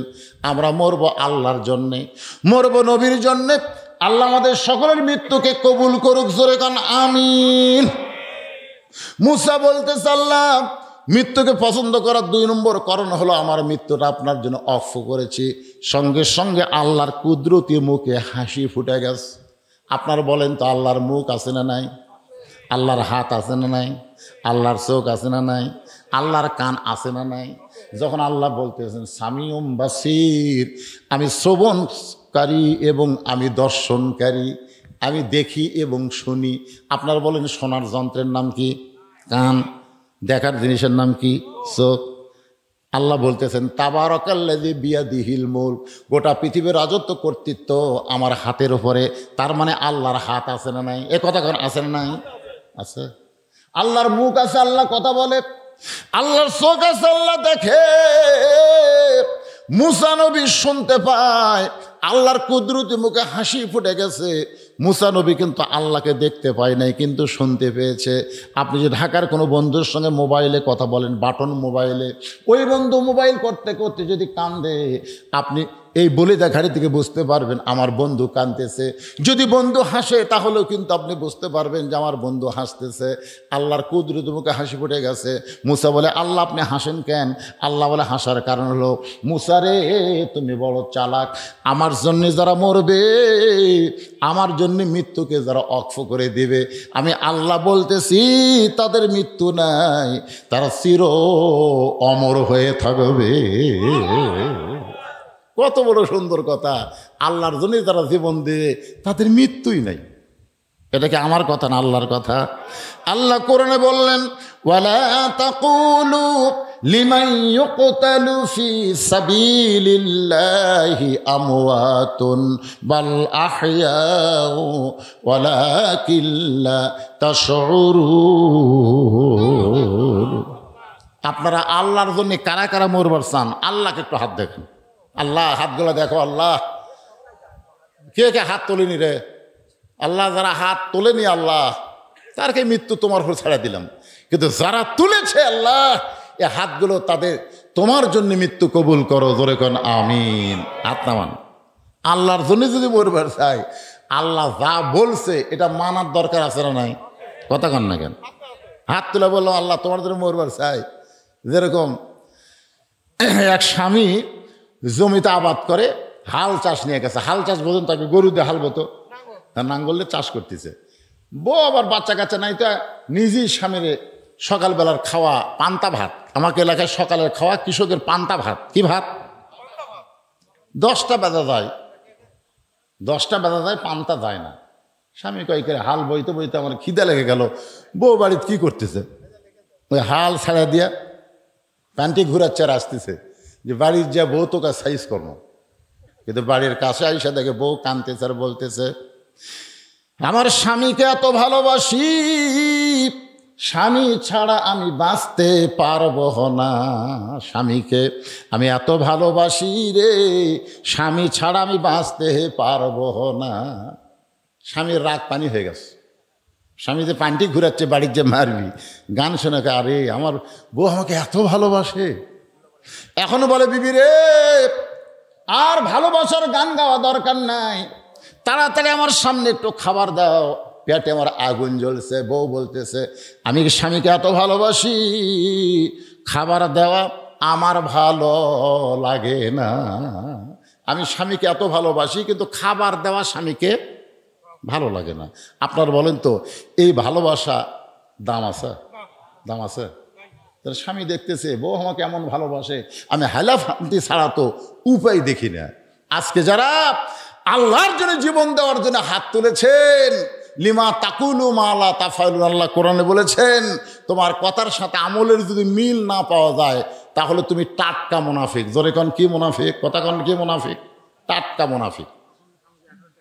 এদেরকে কানে খালি বছরান্তর একটা করে মাহফিল করবি আর টাকা আদায় করবি।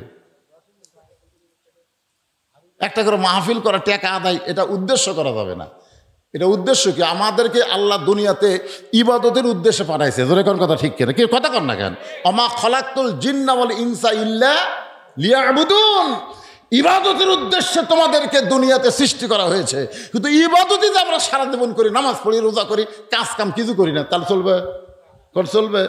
টাকা আদায় এটা একটা প্রয়োজন, কিন্তু উদ্দেশ্য হচ্ছে আজকের মাহফিল দিয়ে গোরস্থানের মাইয়াতকে আল্লাহ যেন জান্নাত দেয়, আর আল্লাহ যাদের জীবিত রাখছে তাদেরকে যেন হেদায়েত দেয়। জোরে কথা কন না কেন? তো উদ্দেশ্য টাকা কালেকশন করা এটা প্রয়োজন, কিন্তু প্রয়োজনকে যদি আপনি উদ্দেশ্য মনে করেন, অন্য কোনো খেয়াল নেই, খেলে একটাই খেয়াল টাকা। টাকা দরকার আছে না নাই? কিন্তু বেশি হলে কিন্তু বিপদ।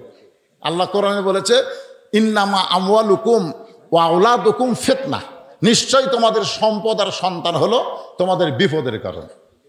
আমাদের বাংলাদেশে যাদের টাকা বেশি আছে বিপদ কম না বেশি? আচ্ছা হাসরে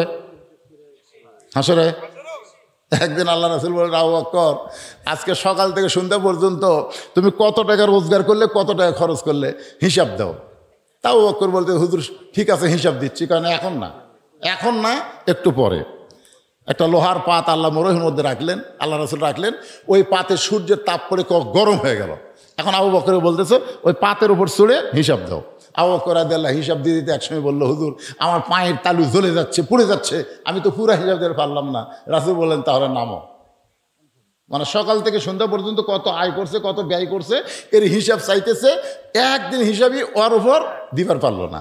এখন বলে ওমর তুমি হিসাব দাও। ওর ভর হিসাব দিতে 4 আনা 16 আনার 4 আনা দিতে কয়, হুজুর আর পারতেছে না, নেমে যাও। ওসমানকে বলতে তুমি হিসাব দাও। ওসমান গুনে 16 আনার 2 আনা হিসাব দিতে কয়, পায়ের তাউলা পুড়ে গেল। আল্লাহ রাসূলকে নেমে যাও। এখন আলী বলে, আলী তুমি হিসাব দাও। আলী উঠে বলতে, ধরো কামাইও নাই খাওয়াও নাই, কামাইও নাই খাওয়াও নাই। নবী কয় নাম রে, কয় কিছু হয় না তো, কামাইও নাই খাওয়াও নাই, মানে কামাইও করে নি খায়ও নি। ওর পায়ের তালাত গরমও লাগে না, সোনার লাগান না কেন? তা আজকে যাদের সম্পদ বেশি আছে ঠেলা কম না বেশি? এ কথা কারণ হিসাব আল্লাহ পাই করে হিসাব নেবে। এই জন্যে সম্পদ রহমত, সম্পদ বিপদ।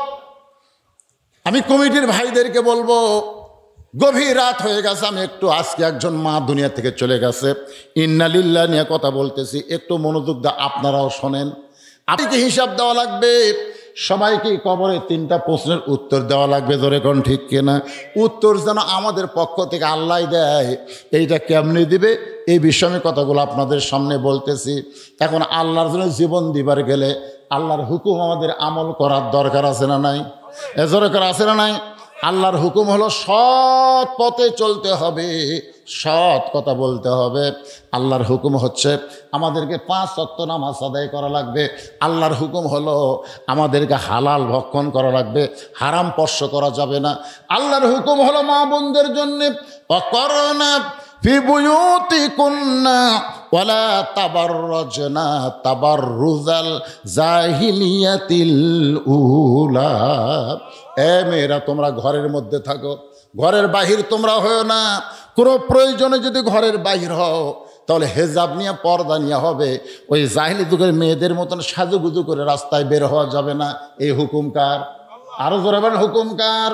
আমার মায়েরা শোনেন, গভীর রাত্রে আজকে এই গ্রামের একজন মাকে কবর দেওয়া হলো, তারা জানাজা হলো 11টার সময়।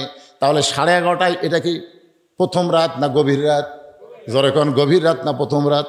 আজকের যে মাকে আমরা দাফন করলাম, গভীর রাতে তাকে দাফন করা হলো। গভীর রাত্রে দাফন হয়েছে মা ফাতেমার। দাফনের কাজে কোনো মানুষ তার সঙ্গে ছিল না। একজন ব্যক্তি তাকে কাঁধে করে নিয়ে জান্নাতুল বাকির মধ্যে দাফন করে। আল্লাহর কাছে বলতেছে, আল্লাহ ফাতেমার জীবনে কোনো সুখ ছিল না, দুনিয়ার জীবনে এসে শান্তি পায় নাই, কবরের জীবনে তাকে একটু শান্তি দিও আল্লাহ, ফাতেমাকে তুমি কবুল করে নাও। এই দোয়া করার সঙ্গে সঙ্গে আলী তাকায় দেখে সামনে কয়েকটা পুরাতন কবর দেখা যায়। এইমাত্র ফাতেমার কবর দিল, সেই ফাতেমার কবর আর দেখা যায় না। আলী গোটা জান্নাতুল বাকির মধ্যে দৌড়ায় আর বলে, ফাতেমার কবর এখনই কবর দিলাম, সেই কবরটা কোথায় গেল? আল্লাহ ডাক দিল, আলী রে তুমি যতই দৌড়াও ফাতেমার কবর তুমি দেখতে পাবা না, তুমি নিজেই দাফন করে তোমার কাছ থেকে কবর হারিয়ে গেল। শুনে নাও, ফাতেমা পর্দানিশি, আমি আল্লাহ জহুরা ডিগ্রি দিয়া ফাতেমার কবরটাকে কিয়ামত পর্যন্ত পর্দা করে দিয়েছি। তাহলে পর্দা মানে কার হুকুম? এটা জীবিত অবস্থায় না মরার পর? আপনাকে এলাকায় মেয়ে মানুষ মরে গেলে কয় কাপড় দেয়? হ্যাঁ, আজকে যে কাফন পরান হয়নি, কয় কাপড়? আচ্ছা, মরার পরে যদি মেয়েকে 5 কাপড় দেওয়া হয়, আচ্ছা মেয়ে মানুষের খাট নিয়ে আবার কি দিয়ে ঢাকে? চাদর দিয়ে ঢাকে না? তো 5 কাপড় দেওয়ার পরেও আবার খাটনি কেন ঢাকলেন? কথা কয় না, পর্দা। তার মানে বোঝা গেল মেয়ে মানুষের শুধু 5 কাপড় দিয়ে হয় না, তার লাশটা পর্যন্ত ঢাকা থাকা লাগে পর্দা। তো মরার পরে যদি এত পর্দা করা লাগে, বাঁচা অবস্থায় পর্দা কম না বেশি? মরার পরে শয়তানি নিয়ত করে কেউ তাকায়? এ কথা কর না কেন? একটা মহিলা মারা গেলে তার ভিতরে শয়তানি নিয়তে কেউ তাকায়? তো কেউ শয়তানি নিয়তে তাকাবে না। ওই সময় যদি 5 কাপড় দিয়া লাশটা চাদর দিয়ে ঢাকা রাখা লাগে, আর জীবিত অবস্থায় যুবতী মেয়েদেরকে সবাই শয়তানি চোখে তাকায়, ওই সময় মেয়েদেরকে কয়টা কাপড় পরা লাগবে? ইসলামে এই নিয়ম আছে না নাই? জোরে কোন আছে না? কথা কর না কেন? কার হুকুম? আমি মা বোনদের জন্য বলতেছি, আপনাদের আল্লাহর হুকুম। পর্দা যদি ঠিক মতো আমল না করেন, 5 কাপড় না 50 কাপড় দিয়েও যদি কবরে নামানো হয়, কোনো লাভ হবে না। জোরে কোন কথা ঠিক কিনা? আমলের সম্পর্ক জীবিত অবস্থায়, মরার পরে আমলের সম্পর্ক কার সাথে? জীবিত অবস্থায় আল্লাহর সাথে। আমার মায়েদের কথা বলে এখন ওই যুবকদের বলবো, বাজান, আল্লাহর জন্য যারা জীবন দেব, আল্লাহর হুকুম মানতে হবে। আল্লাহর হুকুম হলো 5 ওয়াক্ত নামাজ। আল্লাহর জন্য জীবন দেওয়া মানে বাতিলের বিরুদ্ধে লড়াই করা লাগবে। যেমন ফিলিস্তিনের মুসলমান আল্লাহর জন্য জীবন দিচ্ছে। আল্লাহর জন্য জীবন যারা দিবে তাদের মৃত্যু হবে না। আল্লাহর জীবন দেওয়া আল্লাহ থেকে চিরস্থায়ী অমরত্ব দান করে দিবে। আল্লাহ বলে, মুসা, মৃত্যুকে পছন্দ করার 3 নম্বর কারণ কি? মুসা বলতেছে, আল্লাহ মৃত্যুকে পছন্দ করার 3 নম্বর কারণ। এটা বলি শেষ রে ভাই, এটা বলি না, এটা বলি ইন্না লিল্লাহির ওয়াজ শেষ। একটু মনোযোগ দেন। আমি একটা গান গাইতো, দেখেন বুঝতে পারেন নাকি? চলতে পথে 2 দিন থামিলাম, যাবার কালে একজন আরো দেখা না পাইলাম। ও আমার সাদের মালা যাই রে ছিঁড়ে, রইব না আর বেশি দিন তোদের মাজারে। যিনি যে মাইয়াত মারা গেল, তার সন্তান আছে না নাই? স্বামী আছে না নাই? তারা হয়তো বাপ মাও থাকতে পারে। বাপ মা আছে জীবিত না মারা গেছে? যাই হোক, বাপ মা মারা গেছে, তার সন্তান আছে, স্বামী আছে, ভাই আছে, আছে না নাই? আপনারা বলেন তো, সাথে কে গেছে? চলতে পথে। দেখেন, মুসা আলাইহিস সালাম মৃত্যুকে পছন্দ করার 3 নম্বর কারণ বলতেছি। কারণ বলার আগে একটা গান গাইলাম, একটু বোঝার জন্য, সহজ করার জন্য। চলতে পথে আমরা কয়দিন? এ ভাই, দুনিয়ার জীবন কিন্তু আখেরাতের তুলনায় 2 দিনের বেশি না। মাস্তানি মারতেছেন কি হনুরে? কিছুই না। যাবার কালে একজন আরো দেখা না পাইলাম, সহায় সম্পত্তি সব থুয়ে আজকে অন্ধকার কবরে চলে গেছে। তার হয়তো কানের দুল, নাকের ফুল, অনেক সোনা দানা টাকা পয়সা থাকতে পারে, কিন্তু কিছুই নিয়ে যাওয়ার পারে নাই। খালি হাতে ফকির হয়ে অন্ধকার কবরে চলে গেছে। ঠিক কিনা বলেন? এখন গানটা খেয়াল করেন, কিন্তু যেদিন ডাক পড়িবে, জানি না তো, এই জন্য বলা হচ্ছে কিন্তু যেদিন ডাক পড়িবে, কবর মাঝে যাইতে জোগাড় কিছু করছো বন্ধু, তার মাঝে বিছাইতে। যে কোনো সময় আমাদের ডাক পড়বে। ঠিক কিনা বলেন? এখানে বলা হচ্ছে কিন্তু যেদিন মানে কোন দিন? তারিখ নাই। তাহলে তারিখবিহীন মৃত্যুর তারিখ, জানাবিহীন মৃত্যুর তারিখ যদি আমাদের সকলের সামনে না পিছনে? জোরে বলেন ভাই, সামনে না পিছনে? সামনে, পিছনে না। মৃত্যুকে পিছনে ফেলে কেউ সামনে যাওয়ার ক্ষমতা কারো নাই। তাহলে সবার সামনে মৃত্যু আছে, যে কোনো সময় মৃত্যু হবে। আজকে গোরস্থান এবং মসজিদ এই 2টার উন্নয়ন জন্য মাহফিল। আমি আপনাদের বলবো, এই বলিদা ঘাটির যারা আছেন তারা তো দিবেনই, আর বাহিরে যারা আছেন তাদের কাছে একটু রুমাল গামছা যাবে। আল্লাহর রাস্তে আপনারা দান করবেন ভাই, আল্লাহর রাস্তে। মনে করবেন এটাই আপনার কবরের একটা পাথেয় হয়ে যাবে। এইটাই আপনার কবরে আপনার জন্য একটা পাথেয় হবে। কিন্তু যেদিন ডাক পাড়িবে, কবর মাঝে যাইতে জোগাড় কিছু করছো বন্ধু, তার মাঝে বিছাইতে। আজকে যে দানটা আপনাদের কবরের যেন পাথেয় হয়ে যায়। এই মাহফিল কমিটির সভাপতি থেকে শুরু করে গোরস্থানের সভাপতি, সেক্রেটারি, কেশিয়ার যারা আছেন, সবাইকে বলবো, আল্লাহর রাস্তে এই যে মাইয়াতকে নিয়ে টেনশন করেছে। আমি বাজে মধ্যে জিজ্ঞাসা করলাম, মাহফিলের খবর কি? বলে, হুজুর যেখানে মারা গেছে ওখানেই লোকজন বেশি, মাহফিলে নাই।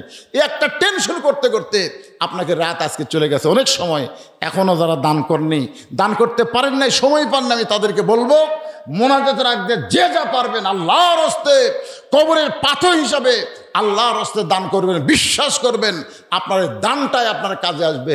যেগুলো রেখে চলে গেছে আজকে যে মা কবরে, কোনো কাজে আসবে না। আর যেইটা দান করবেন ওইটাই আপনার জান্নাতের পাথেয় হবে। আসেন, আল্লাহর কোন বান্দা এই গোরস্থানের কী লাগবে, মসজিদের কী লাগবে আপনারাই ভালো জানেন। এই জন্যে জোর করে না চাইয়া খুশি মনে আল্লাহর হস্তে, মাশাআল্লাহ কি নাম বাপ জানেন, হাফিজুর রহমান আল্লাহ প্রথম বসে সুন্দরভাবে বক্তার কথাগুলো শুনে সর্বপ্রথম 1,000 টাকা নগদে করছে দান। আল্লাহ হাফিজুরের দানকে আল্লাহ আপনি কবুল করেন। বাপমা যদি কবরে যায় আল্লাহ দানের ওসিলাই বাপমার কবরকে জান্নাতের টুকরা বানায় দেন। মিশে মায়ায় বন্দি থাইকা করলাম কত খেলা, পশ্চিমে তাকিয়া দেখো তোমার ডুইবা গেছে বেলা। কি নাম বাজানের? হ্যাঁ, ফরদু নাম হলো না, ফরিদুল। কি ভাই, ফরিদুল ইসলাম নাকি? ফরিদুল ইসলাম। আল্লাহ 500 টাকা দান করেছে, আল্লাহ দানকে কবুল করেন। আল্লাহ নেক নিয়ত নেক আশা পুরা করেন। আল্লাহুম্মা আমিন। ভাইজান যারা নগদে না পারেন বাকি ধান দেন, 1 মণ 2 মণ ধান। বিল হলো ধানের গোলা। এই মাসটা হলো বৈশাখ মাস। জমিতে ধানের অবস্থা কীরকম? কাটাকাটি শুরু হয়েছে নাকি? আপনাকে কাটাকাটি কি শুরু হয়েছে? শুরু হয়নি, হবে তো। তো এখনও কি বৈশাখ মাসে কোনো বৃষ্টি ঝড় হয়েছে? শিলা পাথর হয়েছে? আর সদকা তো তারুদ্দুল বালা, দান সদকা করলে আসমানি বালা জমিনি বালা থেকে আল্লাহ আপনাকে হেফাজত করবে। এটা আমার কথা না, কথা হলো রাসূলের। ও তাজিদু ফিল উমর, দান সদকা করার কারণে আল্লাহ তার হায়াতকে বৃদ্ধি করে দিবে। মরা তো লাগবেই, দুনিয়াতে হয়তো কিছুদিন থাকবো, সেটা সুন্দরভাবে সুস্থতার সাথে আল্লাহ নেক হায়াত দান করুক। ধরে কোন আল্লাহুম্মা আমিন। 1 মণ 2 মণ করে ধান দেন, দেন, সবাই দেন। দানের ব্যাপারে গড়িমসি করা হয় না। দান হচ্ছে জান্নাতের নিয়ামত।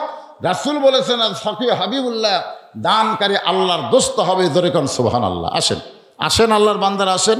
বিশেষ করে মাহফিল কমিটির লোকের আপনারা আগে আসেন। আমার জামাই তো আদায় করছে, এগুলোকে আদায় শেষ। সভাপতিকে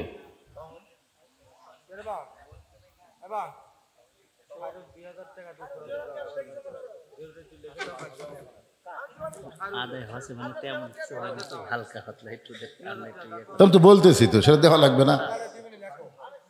আরে লেখেন, উনি সকালে দিবে 2000 টাকা। কে কার নামে কোন লেখেন? কি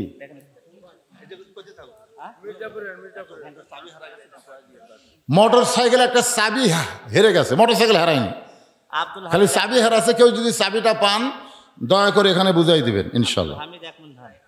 আব্দুল হামিদ 1 মণ ধান আল্লাহ রাস্তায় দান করেছে, আল্লাহ দানকে কবুল করেন। আরিফুল ইসলাম আরিফ সাং মির্জাপুর 1000 টাকা দান করেছে। আরিফুল ইসলামের দানকে আল্লাহ আপনি কবুল করেন। ইউনুস আলী হরিণা গ্রামের 10,000 টাকা। ইউনুস আলী কে হয় আপনাকে? 10,000 টাকা দিল,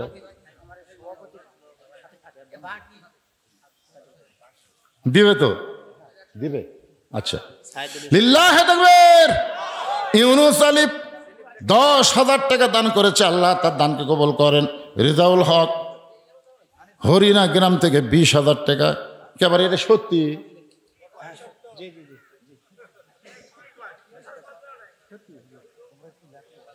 রেজাউল হক গ্রাম হরিণা 20,000 টাকা দিবি? প্রতি বছরে দেয়, মাশাআল্লাহ। আমি মনে করতেছি না না, একটু দেখতে কেমন লাগে যে গ্রামের লোক না। হরিণা তো পার্শ্ববর্তী গ্রাম, হরিণা আমি আগে আসতাম 12 বার। আর রেজাউল হক আল্লাহ 20,000 টাকা দান করেছে, আল্লাহ তার দানকে কবুল করেন। আল্লাহ নেক নিয়ত নিকাশা পুরা করেন। রওশন আলী কলম গ্রামের নগদ 1000 টাকা দান করেছে। রওশন আলীর দানকে আল্লাহ আপনি কবুল করেন। আল্লাহুম্মা আমিন। আনিসুর রহমান 20,000 টাকা ধরে বলেন মারহাবা। এর বাড়ি কুটি? আচ্ছা আচ্ছা, মাশাআল্লাহ। মাহফিলের সার্বিক দায়িত্ব আনিসুর রহমান 20,000 টাকা দান করছে, আল্লাহ কবুল করেন। আব্দুল কাদের মির্জাপুর থেকে 1 মণ ধান দান করছে, আল্লাহ কবুল করেন। তোরাব মেম্বর কলম গ্রাম থেকে নগদ 1000 টাকা দান করেছে, আল্লাহ দানকে কবুল করেন। নাম হলো পকরম আলী, কলম গ্রাম থেকে 500 টাকা নগদ দান করেছে, আল্লাহ কবুল করেন। কাজল মাস্টার 1000 টাকা দান করেছে কলম গ্রাম, আল্লাহ নগদে দানকে আল্লাহ আপনি কবুল করেন। আব্দুল লতিফ হেলাল মাস্টার 10 বস্তা সিমেন্ট দান করেছে, সিমেন্ট কি জন্য দরকার? মসজিদ দরকার, মসজিদের জন্য 10 বস্তা সিমেন্ট দান করেছে সামারি গ্রামের আব্দুল লতিফ। আল্লাহ দানকে আল্লাহ আপনি কবুল করেন, আল্লাহুম্মা আমিন। কোনটা? আপন ভাই, সামারি বাড়ি, ও সামারি থাকে। মুজিব ইসলাম জুয়েল, সজীব ইসলাম জুয়েল উপজেলার ভাইস চেয়ারম্যান পদপ্রার্থী, নগদ 2000 টাকা দান করছে। আল্লাহ তার দানকে কবুল করেন, আল্লাহুম্মা আমিন। ইউসুফ পরামানিক দেবত্রগায় 1 মণ ধান, আল্লাহ দানকে কবুল করেন। সাইদুল ইসলাম 2000 টাকা, বাবার জন্য দোয়া চায়, মারা গেছে বাবা। আল্লাহ বাবার কবরকে জান্নাতের টুকরা বানায় দেন, আল্লাহুম্মা আমিন। কবুল করো, কবুল করো। আব্দুল মান্নান 20 কেজি রসুন দান করেছে। আব্দুল মান্নানের দানকে আল্লাহ আপনি কবুল করেন। নাম হলো মহিরুল ইসলাম ফরহাদ জামাই, এই গ্রামের জামাই। বাকি 2000 টাকা দান করেছে, আল্লাহ তার দানকে কবুল করেন, আল্লাহুম্মা আমিন। সাকিব 1 বস্তা সিমেন্ট দান করেছে, আল্লাহ দানকে কবুল করেন, আল্লাহুম্মা আমিন। খায়রুল ইসলাম, তাই না, এই জামাই 2000 টাকা দান করেছে, আল্লাহ তার দানকে কবুল করেন, আল্লাহুম্মা আমিন। আমার মা বোনদের কাছে যাবেন, আমার মা বোন আল্লাহর রাস্তায় দান করবেন। ইসলামের সর্বপ্রথম মেয়েরাই বেশি দান করেছে। যার দানে ইসলাম পরিপূর্ণ রূপ নিয়েছে তার নাম হলো খাদিজাতুল কুবরা। সুবহানাল্লাহ বলেন। সবচেয়ে বেশি দান করছে মা খাদিজা ইসলামের জন্যে। আল্লাহ কামাল হোসেন 5000 টাকা বাকিতে দান করেছে, আল্লাহ কামাল হোসেনের দানকে আল্লাহ আপনি কবুল করেন, আল্লাহুম্মা আমিন। হ্যাঁ, সম্পদ কিন্তু থাকার জিনিস না, যেভাবে খরচ হয়ে যাবে, শেষ হয়ে যাবে। দিয়ে আল্লাহ বোঝে মন কায়রা নিতে কতক্ষণ, এজন্য সবাই দান করুন ইনশাল্লাহ। আল্লাহ আলহাজ শমশের আলী নগদ 500 টাকা, বাকি 500 টাকা, মোট 1000 টাকা দান করেছে, আল্লাহ তার দানকে কবুল করেন, আল্লাহুম্মা আমিন। ভাইজান, আপনাকে ভিতরে গামছাতে আদায় করে কেউ নাই? করছে? আদায় করছে? ও, আপনারা এই ভিতর থেকে ওঠেন। এনাকে হয়তো 10, 20, 50, 100 টাকা দিবে, অনেকে আসে না, উপর আসে না, শরম করে। অনেকে কেজিটা দান করতে শরম করে, ওদের কাছে গামছা গেলে ওরা পকেট থেকে বের করে দেয়, এমনভাবে দেয় কেউ যেন বুঝবার না পারে। এই জন্যে অনেকেই চায় না যে টেজে এসে দেই, আবার দ্বিতীয় শরম পায় অল্প দান কেমনে আসে। এই জন্যে আপনারা একটু তাদের কাছে যান, বিশেষ করে মা বোনদের বসার ব্যবস্থা যদি করে থাকেন ওখানে একটু যাবেন। আমার মায়েরা ফাতেমার সঙ্গে আল্লাহ যেন কবুল করে, খাদিজার সঙ্গে আল্লাহ যেন কবুল করে, মায়েশার সঙ্গে আল্লাহ যেন কবুল করে। আমার মায়েদের বাবা মা যাদের কবরের কাছে, বাপ মার মন হলো অত্যন্ত নরম। আনোয়ারা আল্লাহ 500 টাকা দান করছে, আনোয়ারার দানকে আল্লাহ আপনি কবুল করেন, আল্লাহুম্মা আমিন। আপনাকে কমিটি সবাই দিশাই দেয়, আপনাকে সবাই দিশা যা, আলহামদুলিল্লাহ। দিয়া যদি থাকে আল্লাহ দেখে। আইয়ুব সর্দার মির্জাপুরে 1 মণ ধান, আয়ুব সর্দারের দানকে আল্লাহ আপনি কবুল করেন। নাম হলো হজরত আলী বলিদাঘাট, 1000 টাকা দান করেছে, আল্লাহ তার দানকে কবুল করেন।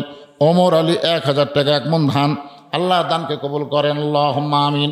কবুল করো, কবুল করো মোদের কামনা, দানকারীকে দিবেন জান্নাত, আল্লাহ নিরাশ করেন না। একটু জিকির করেন, লা ইলাহা ইল্লাল্লাহ, লা ইলাহা ইল্লাল্লাহ, লা ইলাহা।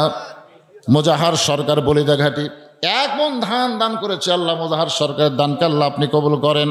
মাজেদা 500 টাকা বাকি দান করেছে, আল্লাহ দানকে কবুল করেন, আল্লাহুম্মা আমিন। নাম হলো আব্দুল মান্নান, 500 টাকা বাকি দান করেছে, আল্লাহ দানকে কবুল করেন, আল্লাহুম্মা আমিন। এগুলোর কিন্তু গ্রামের নামও নাই, বাপের নামও নাই, খালি চিনেন আপনার আব্দুল মান্নান, চিনেন? ও, এটাই গ্রামের নাম, চিনেন তো? আচ্ছা, আপনাদের জন্য কিন্তু তাবারকের ব্যবস্থা আছে, এই তাবারক পার্টিটা নিয়ে আসো। হ্যাঁ, জনগণ মনে করতেছে খালি খালি ওয়াজ।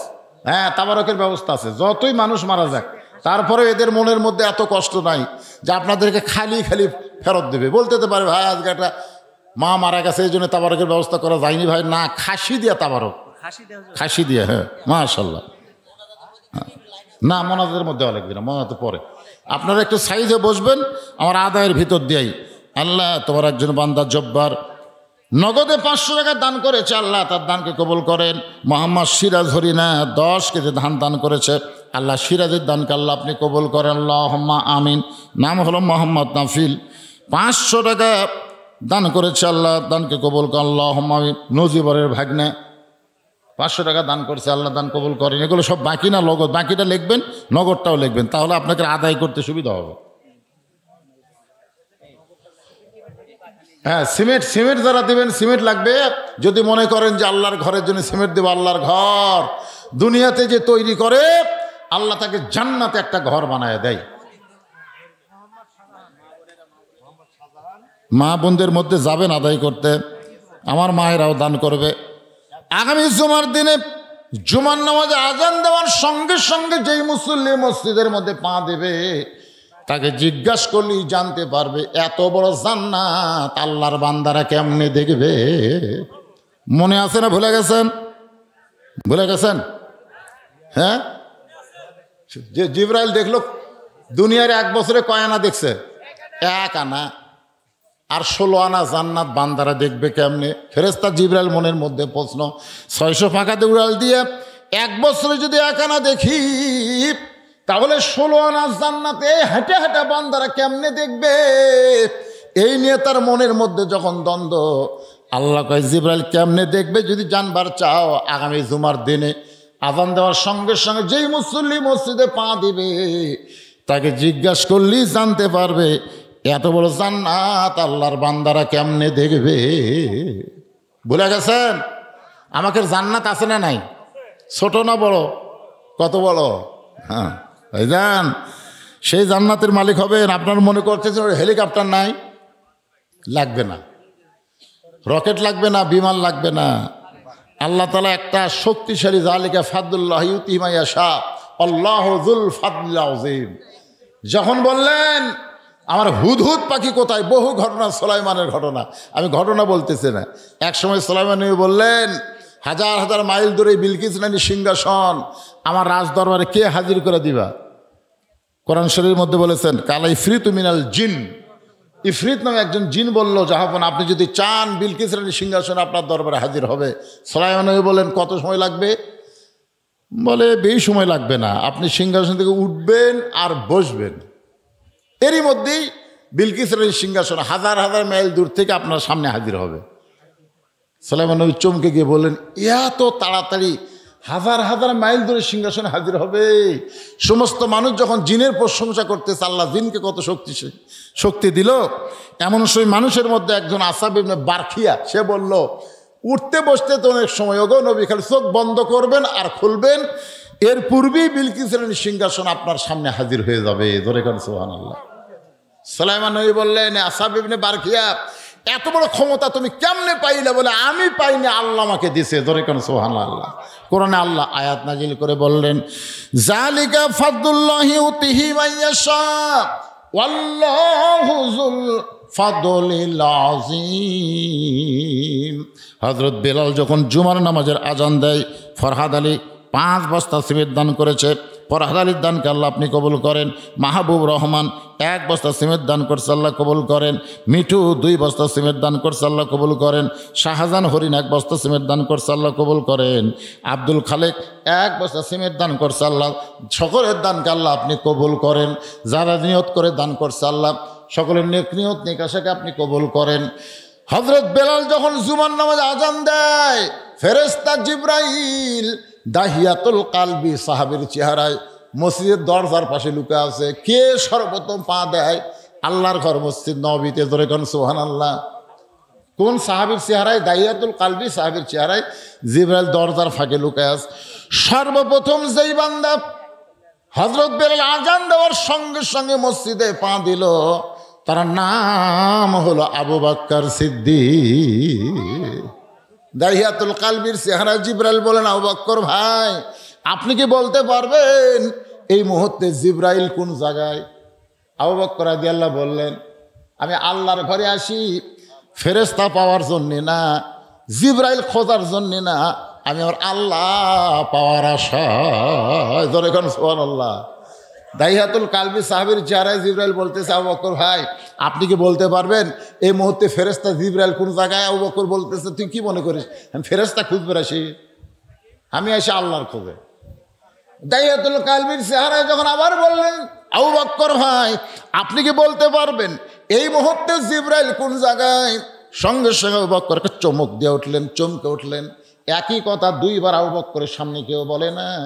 রাসূল বলেছেন, আমার আবু বকরের মতন সভ্য ভদ্র নম্র সাহাবী এমন ভালো মানুষ কিয়ামত পর্যন্ত আর হবে না। জোরে কর না সুবহানাল্লাহ। একই কথা কয়বার কছে?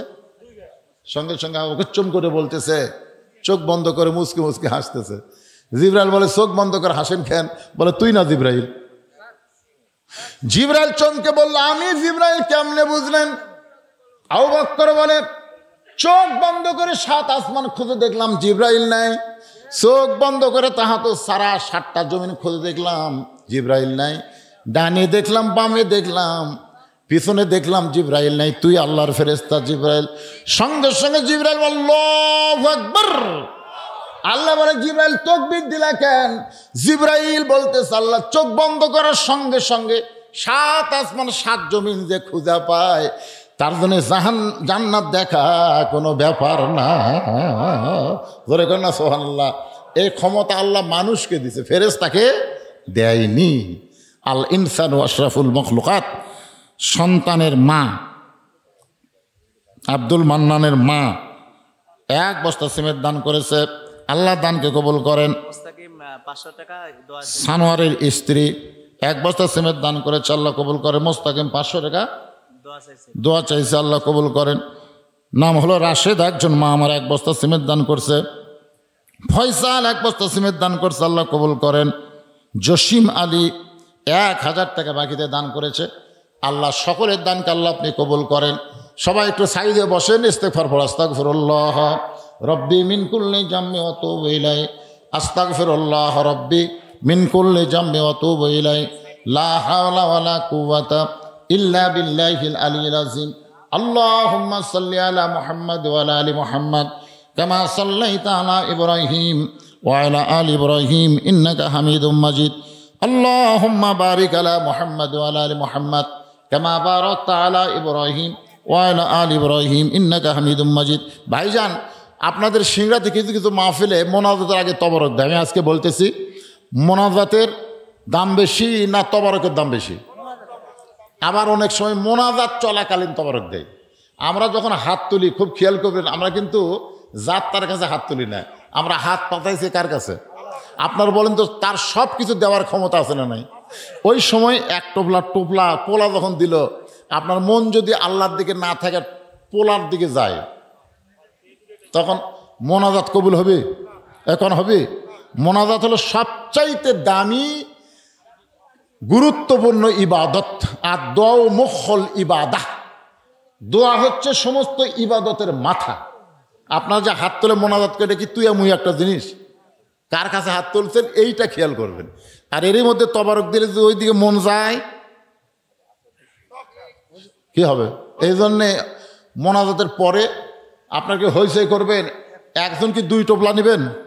1 টোপলা করে নেবেন, তার মধ্যে তাবার রুক মানে কি বরকতের খাবার। মানুষ মারা গেলে কি বলতে হবে দয়া করে জানাবেন। মানুষ মারা গেলে কি বলতে হবে? যেটা বলতেছেন সেটাই বলবে। আবার নতুন করে কি বলে ফেতনা শুরু করবেন? না, আমি বললাম এটা কি শুধু মানুষ মরার আয়াত? এটাই এতক্ষণ ধরে আপনি কি বুঝলেন? এটা হলো বিপদ আপদ।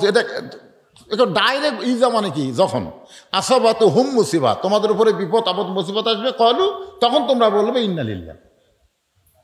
তা এখনও যদি আপনারা বলেন যে মানুষ মরে গেলে পড়া, মানুষ মরে গেলে কি বলবেন? মানুষ মরে গেলে সবচাইতে খেয়াল করা লাগবে, আমাকেও মরা লাগবে। ধরে কথা কর, আমাকেও মরা লাগবে। হ্যাঁ, মরে গেলে কি পড়া লাগবে? যেটা পড়তেছেন তার অর্থ জানেন? ইন্না লিল্লাহি ওয়া ইন্না ইলাইহি রাজিউন। কার কাছ থেকে আমরা এসেছি, আবার যাবো কার কাছে? কেমনে যাব? যখন এসেছি আমাদের কোনো পাপ আছে? যখন মায়ের পেট থেকে দুনিয়ার উদরে আসলাম, আপনার বলেন তো আমাদের কোনো পাপ আছে? কোনো পাপ ছিল? তাহলে দুনিয়া থেকে যখন কবরের উদরে যাব, আমাদের যেন কোনো পাপ না থাকে। সমস্ত পাপকে মাপ নিয়ে আল্লাহ যেন আমাদের মৃত্যু দেয়। সবাই বলে আমিন। ইন্না লিল্লাহি ওয়া ইন্না ইলাইহি রাজিউন। এখানে অনেকে দান করতেছেন, আর দানের কথা বলার দরকার নেই। খাসি জালালউদ্দিন সভাপতি অত্র মাহফিল, উনি একটা খাসি দান করছে, আজকেই করছে দান। আচ্ছা আচ্ছা, দান করে দিছে আর কি, সেটা পাকও হয়ে গেছে মাশাআল্লাহ। সভাপতি সাহেব স্ত্রী মারা গেল, উনি উনি অনেক দেখলাম না, আসেনি এখানে।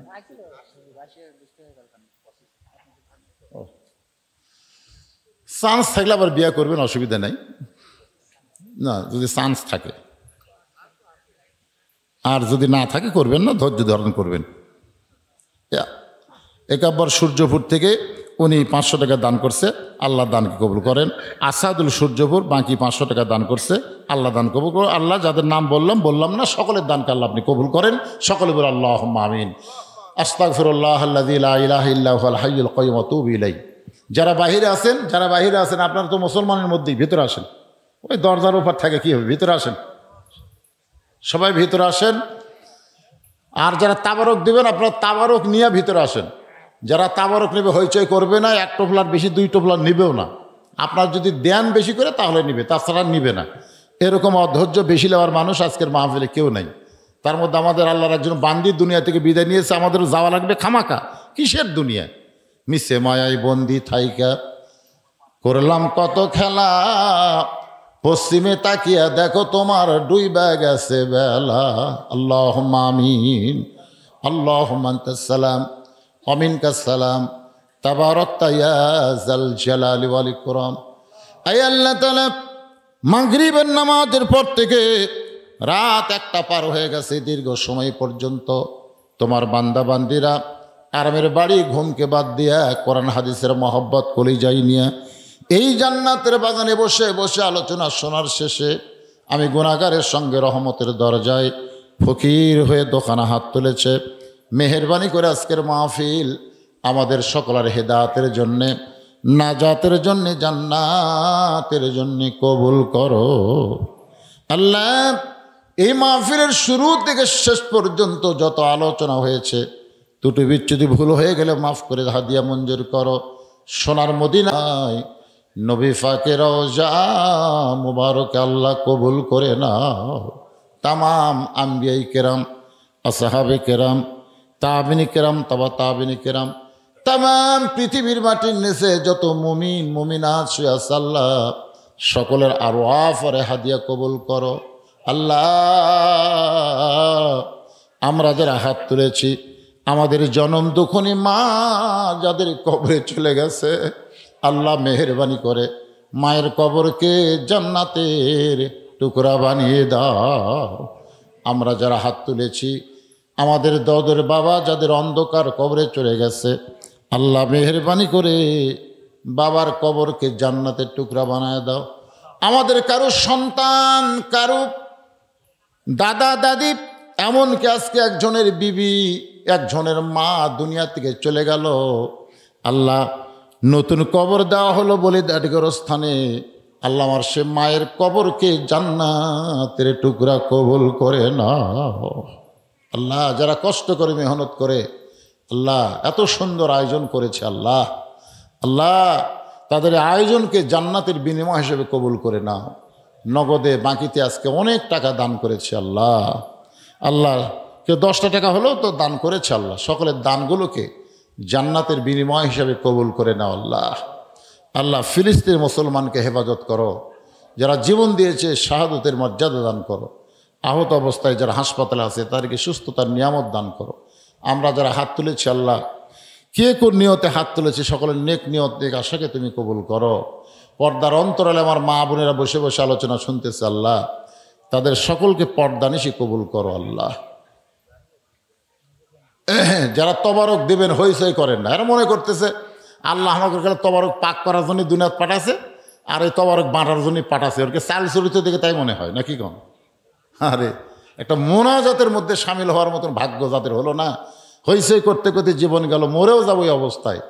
আল্লাহ যারা কষ্ট করে মেহনত করে তাবারক পাক করে জনগণকে খাওয়াতে চায় আল্লাহ, তাদের সকলকেই তুমি মাফ করে দাও আল্লাহ। শালীনতা বজায় রেখে সবাই তাবারক নেবেন এই বিশ্বাসে সকলে জবান খোলে মৃত্যুর সময় যেন আল্লাহ কবুল করে লা ইলাহা ইল্লাল্লাহু মুহাম্মাদুর রাসূলুল্লাহ সাল্লাল্লাহু আলাইহি সাল্লাম। আপনারা ভিতরে এসে তাবারক দেন, হইচই করেন না। একটা